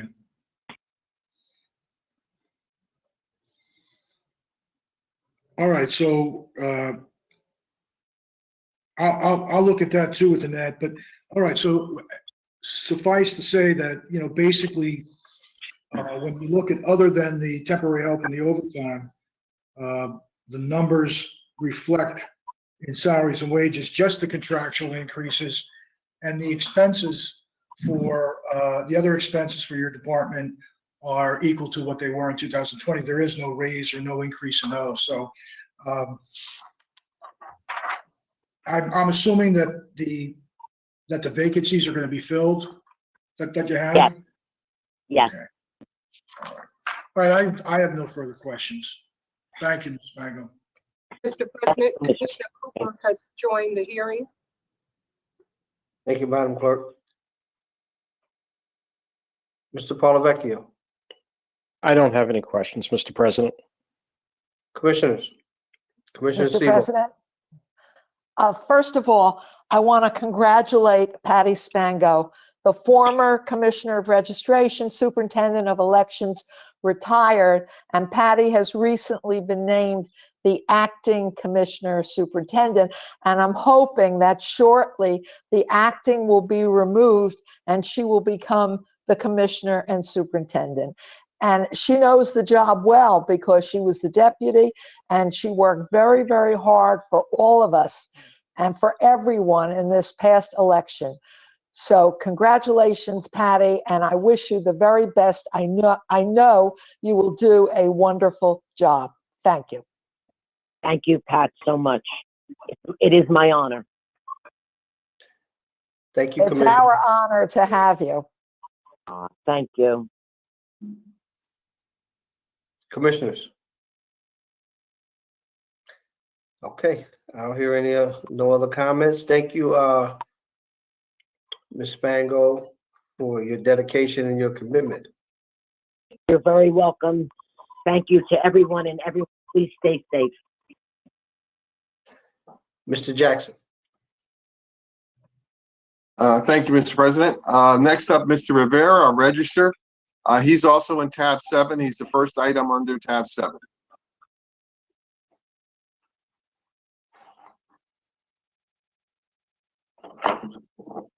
Mr. Rivera, you are on, sir.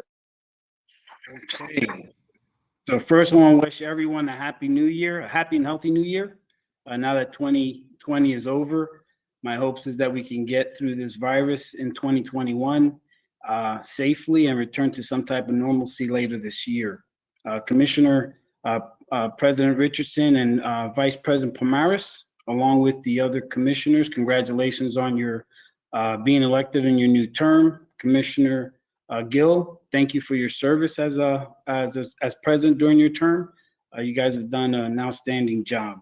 I want to thank Joe D, the administration, County Administrator Robert Jackson, Jay Coldtree, along with all the others that have supported me over this last year.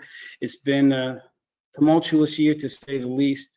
But for our office, I believe we had a pretty decent year, though we started very shaky. I don't know if you guys have the, if I could take your attention to the allocations of fees, which I submitted, looks something like this. That's a great snapshot of how our office performed during COVID. If you go to the fourth column, you can see what we submitted in revenue every month. And if you go to the bottom to the bar chart, you can see the dramatic decline during the times that we were under, shutdown, which were the months of March, April, May, and June.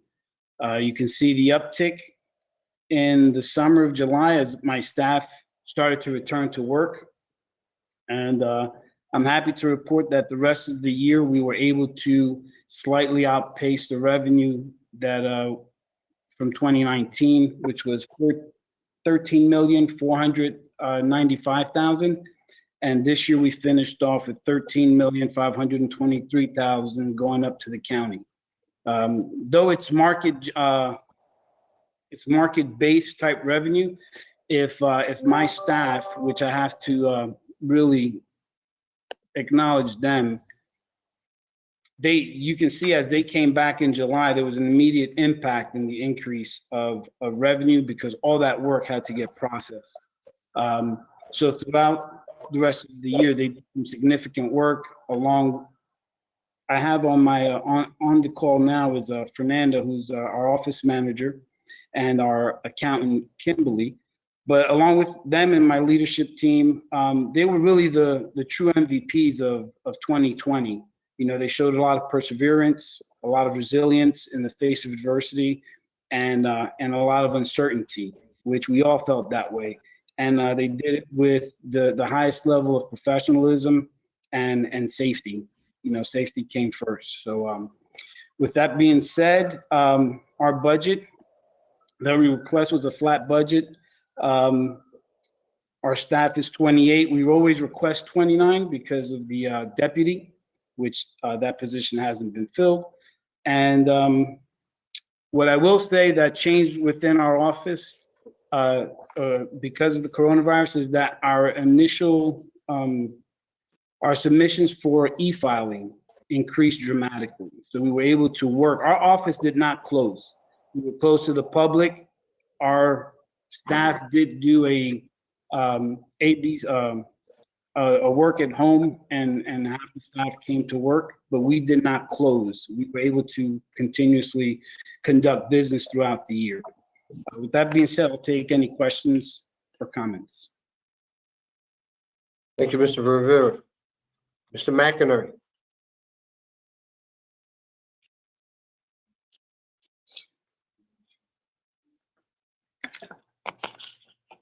Look like he's doing some last minute checking. Checking your numbers. Okay. Great. He's on mute.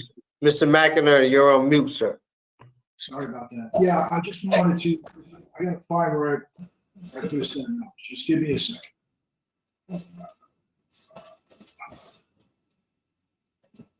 One second.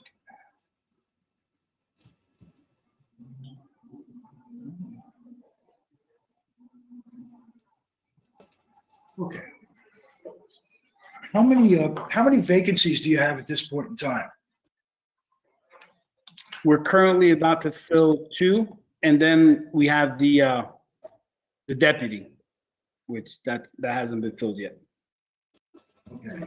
And so there's one that you're looking to fill that hasn't been filled, and there's two other vacancies? No, we have 2 vacant. And then the register hasn't been filled. We're not filling that yet. Okay.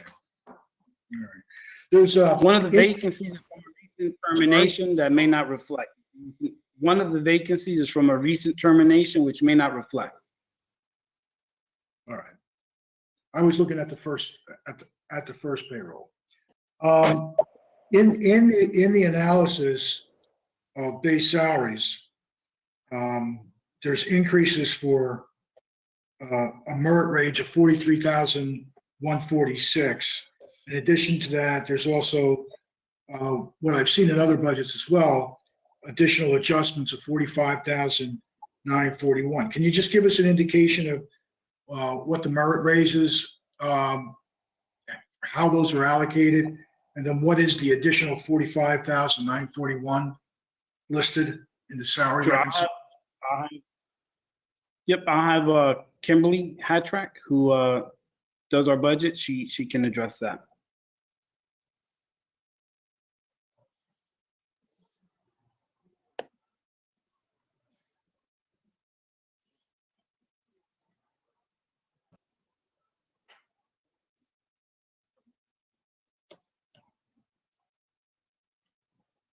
Am I not hearing She's her? on. Or? Okay.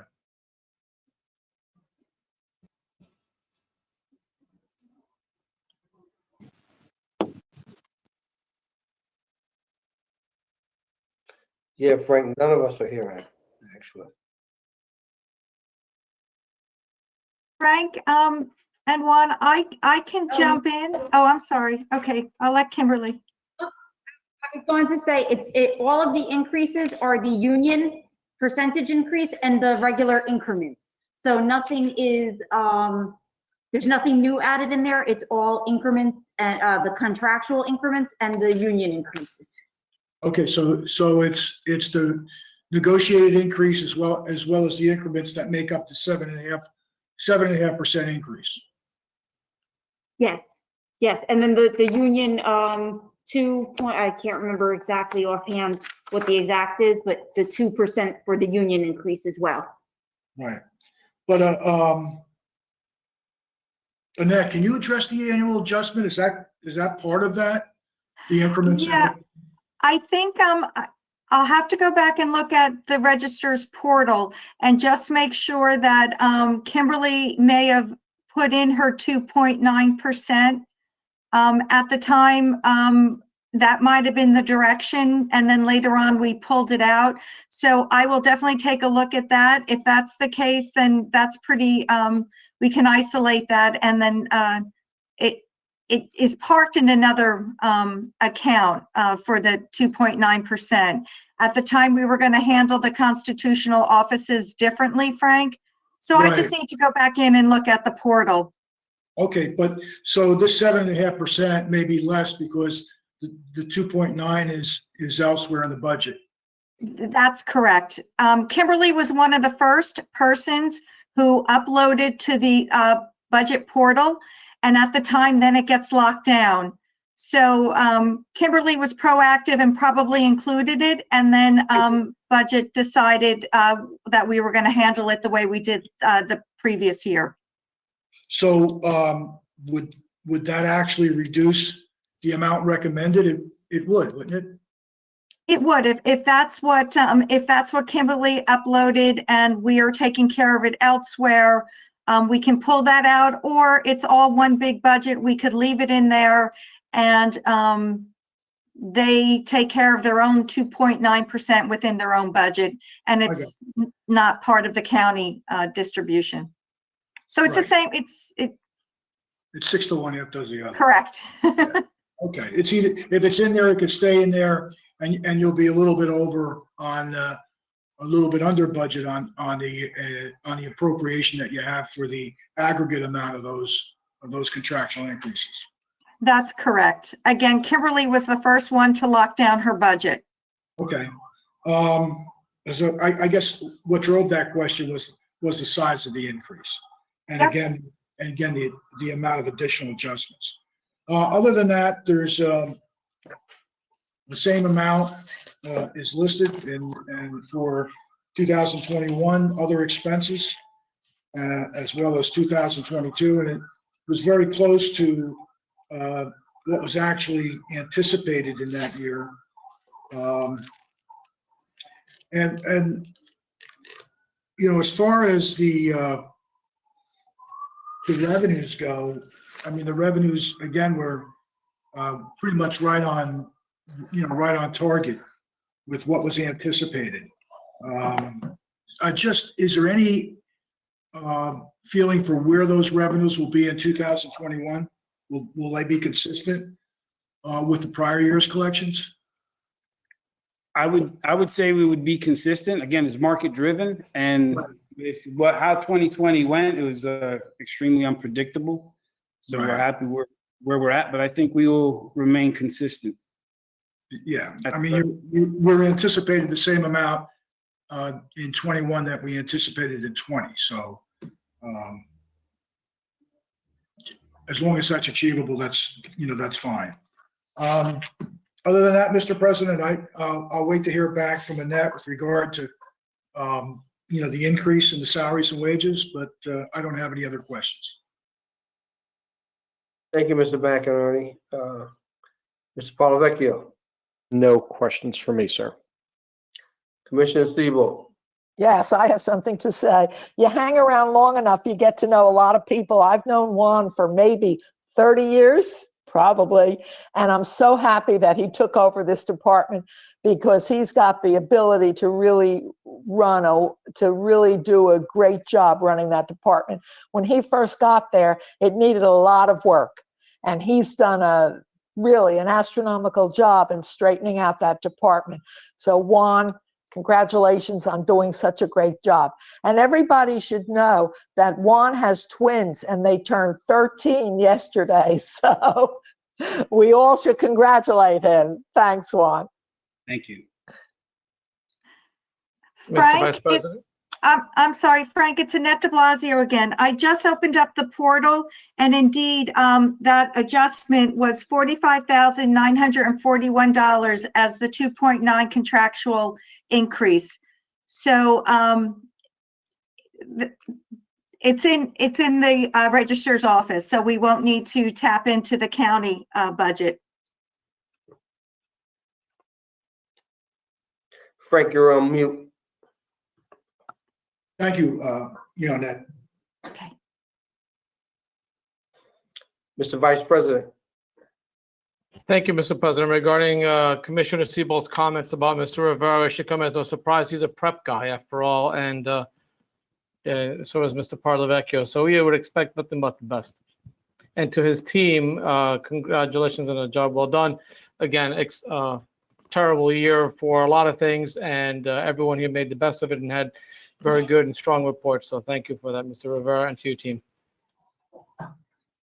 Commissioners, I'd like to just say, take my hat off to Mr. Rivera. I've known him for quite some time. He's always been a stand-up guy, someone you can always count on, and we're counting on you now, and you're doing a good job. So thank you, brother. Thank you, Mr. President. All right, no other comments? Mr. Jackson. Mr. President, next up is Mr. Joe Zara, our superintendent of schools. And speaking of somebody who's been in the middle of the storm, this is Joe. So, Mr. Zara, you're up. Good evening, Commissioners, Mr. President, Vice President, Commissioners. It's a pleasure to be here. Good evening. As Mayor Jackson said, it has been an interesting, challenging year, a very rewarding year. Very proud of the service that I believe we've provided to the citizens of Essex County. We have 5 county employees in our office, and we have 6 State Department of Education employees in our office. We're a hybrid. By statute, each county has to staff a county office branch of the State Department of Education. and nobody does it better than Essex County.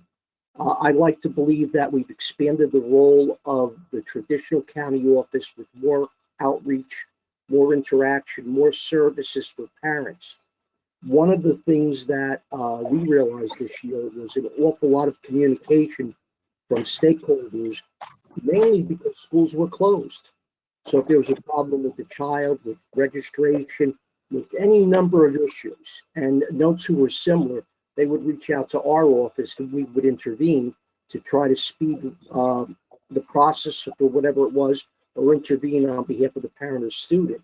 Our philosophy is that children belong in school. Now, certainly that has a different meaning today than it did a year ago.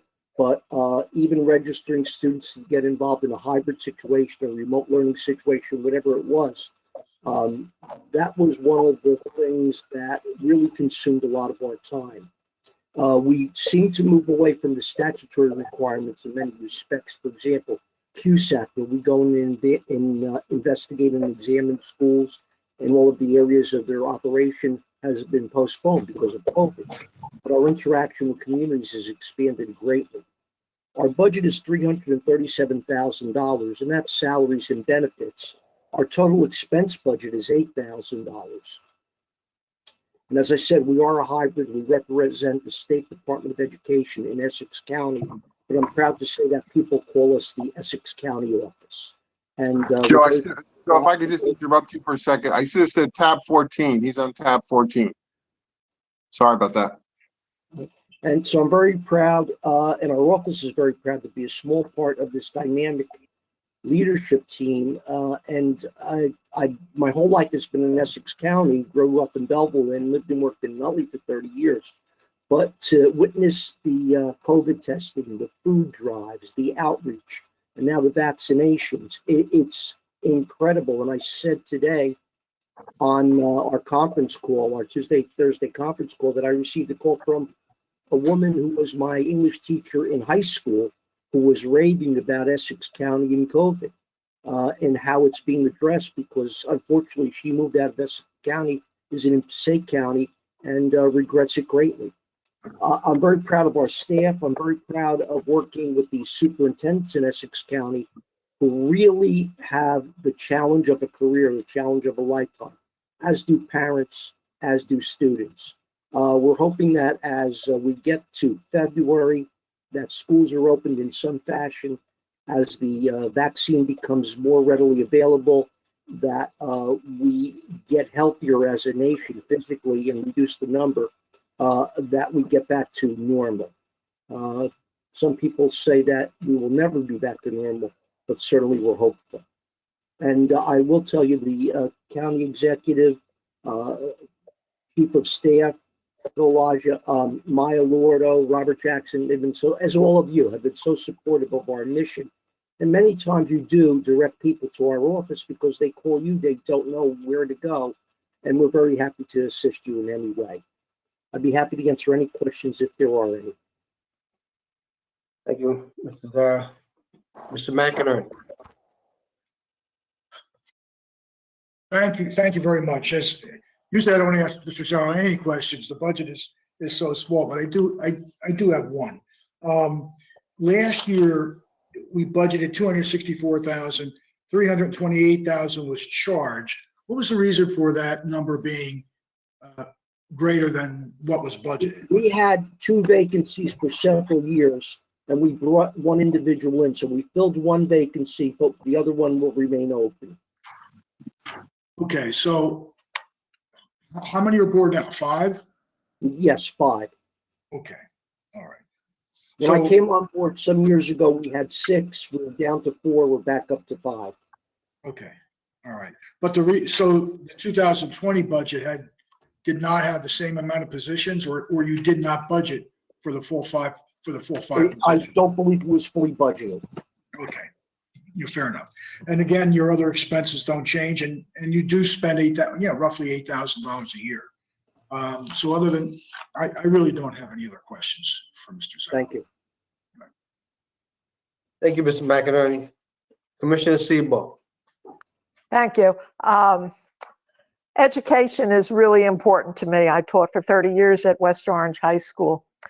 And all I can say is that if I were teaching now, I don't know what I would be doing.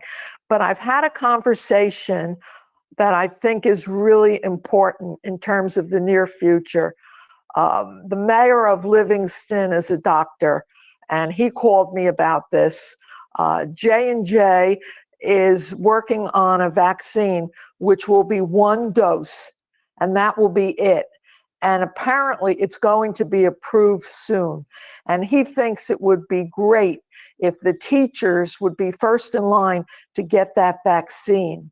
And then today I was at the Livingston Mall at the Coronavirus Center, and I was talking to one of the lead doctors at St. Barnabas because they're working in conjunction with the county at the Sears facility. And he knew all about it, and he thinks that it's going to be announced soon that the vaccine is good, and he thought it was a great idea for that to be for the teachers so they can have 1 vaccine and the schools could get back to work soon with all the kids. So I don't know if you're familiar with that vaccine, but I wanted you to know about what happened. This all happened in the past day. I mean, it just happened. So, and I know that the mayor of Montclair, who's vice president of the NJEA, is also on board to see this work for the kids. Yes. And that's about it. And I know the superintendents in Essex County are crafting a letter to the governor requesting that teachers be considered one of the priority groups. For that vaccine or just a priority group? For any vaccine. For any vaccine. They should have been included a lot earlier. I don't know why they weren't, but that's another story. But I hope this vaccine comes out shortly and it's earmarked for all the teachers right away, because that will bring us back to a more normal situation if the teachers are all in school and the kids are all in school and so on. I think it will just be a bonus to all of us if that happens. So thank you. Thank you for all your work. Thank you. You're very kind, and I do agree. A vaccine would be a game changer. It sure would. Thanks. Thank you, Commissioner Seaborn. Any other comments? Commissioner Luciano. Thank you, Commissioner President. I just want to put on the record I have a very close relationship with Joe Zara, and I can tell you he's an absolute gentleman. I think that we're very lucky in the county to have him as our county superintendent with his wealth of knowledge and his kindness. We receive a lot of phone calls in that department from superintendents, business administrators, but also a lot of parents. When they feel like they've hit rock bottom or they can't find an answer, they usually pick up the phone, and Joe Zara is the man who answers the question. And you know that usually those phone calls aren't the easiest to take. So I just want to put on record that Joe Zara is an amazing man. I enjoy working with him as my colleague and friend, and I hope he stays on for a very long time, because it is not an easy position to work for the state, but also fall under the title of the county. And there's always so much swirling around in that office, especially under the pandemic and everything that was discussed tonight. So I want to put that on record and say thank you to Joe Zara. Thank you, Len. Thank you, Commissioner Luciano. Anybody else? If not, that kind of concludes this year's budget hearings. This is Mr. Zara who's bringing up the rear, closed us out very nicely. So there's no more questions or comments. You know, we finished a little early again tonight, as we did last night. If you guys want to stay on and, you know, kick it around a little bit until that time, you're more than welcome. I'm not going to stay with you, however. I'm leaving too. Bye. Mr. President, if I may, I just, you know, it's said on a case-by-case basis, but I think we should commend all of the department directors and our staff for making this move so smoothly. We were done a little bit early yesterday and a little bit early today because things did go smooth, technology speaking, and all of the reports. So we're very gracious. We're very grateful for all of that work and to make this look very easy. Thank you. Commissioner. I agree. And thank you, President Richardson, for running 2 great meetings. Thank you, Commissioner Sebo. Commissioner McConnell. No, I just wanted to thank County Administrator Robert Jackson and Julius Coultry and the entire administrative team for all their work. They've been steadfast in delivering it for the people of Essex County, and thank you very much and look forward to a good year. Thank you. Thank you, Commissioner. Anyone else? Can I add one last thing? We need to thank Phil Elijah. We need to thank Phil Elijah because he's working harder than anyone else to make this county run smoothly. He's killing himself with all the work he's done. So thank you, Phil, for everything. Thanks, Commissioner. I don't know if I'm working harder than anyone, but I think we're all working hard, but thank you. Great job on the budget. Our directors and our staff did an outstanding job, and thank you. Yes, they did. Commissioner Gill. Thanks. Thank you, Mr. President. Thank you for 2 very quick hearings. For the record, Robert and Jay, I did not say that Phil's working harder than you. That was Commissioner Siebold. But, Jay works very hard. But, and so does Robert. I'm just kidding. Just kidding, Commissioner Siebold. There's no way we're going to disagree with her, by the way. Yeah, I can tell you that. Exactly. I did want to just actually, in all seriousness, thank both you, Phil, Robert, Jay, the entire team, everyone from the administration.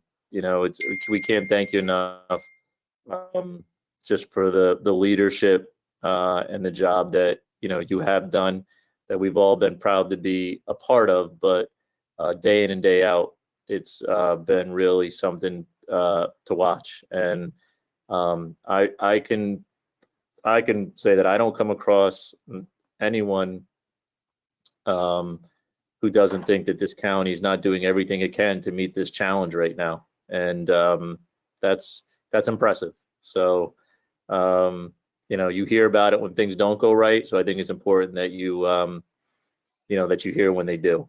So it just does not go unnoticed. And congratulations to you all, and thank you for what you're doing on behalf of all of us. Thank you, Commissioner Gill. Can I add one more thing? And then I'll stop. I want to thank Frank McInerney for doing such a terrific job in following through and asking all the questions that we didn't even think of. I think he did a fantastic job. So thank you, Frank. Thank you, Commissioner. Absolutely. I want to thank each and every commissioner here, all the constitutionals, everyone who participated in getting this budget, these hearings done and done in a timely manner. Hats off to the administration for always presenting it in a timely fashion, getting it in early, and 18 years straight. So, I mean, there's got to be some kind of record. That's it for me. Need a motion to adjourn. So move. Second. All in favor? Aye. Aye. Meeting's adjourned. See you tomorrow. Good night, everyone. Tomorrow. Good night. Good job, President, Vice Thanks, President. sir.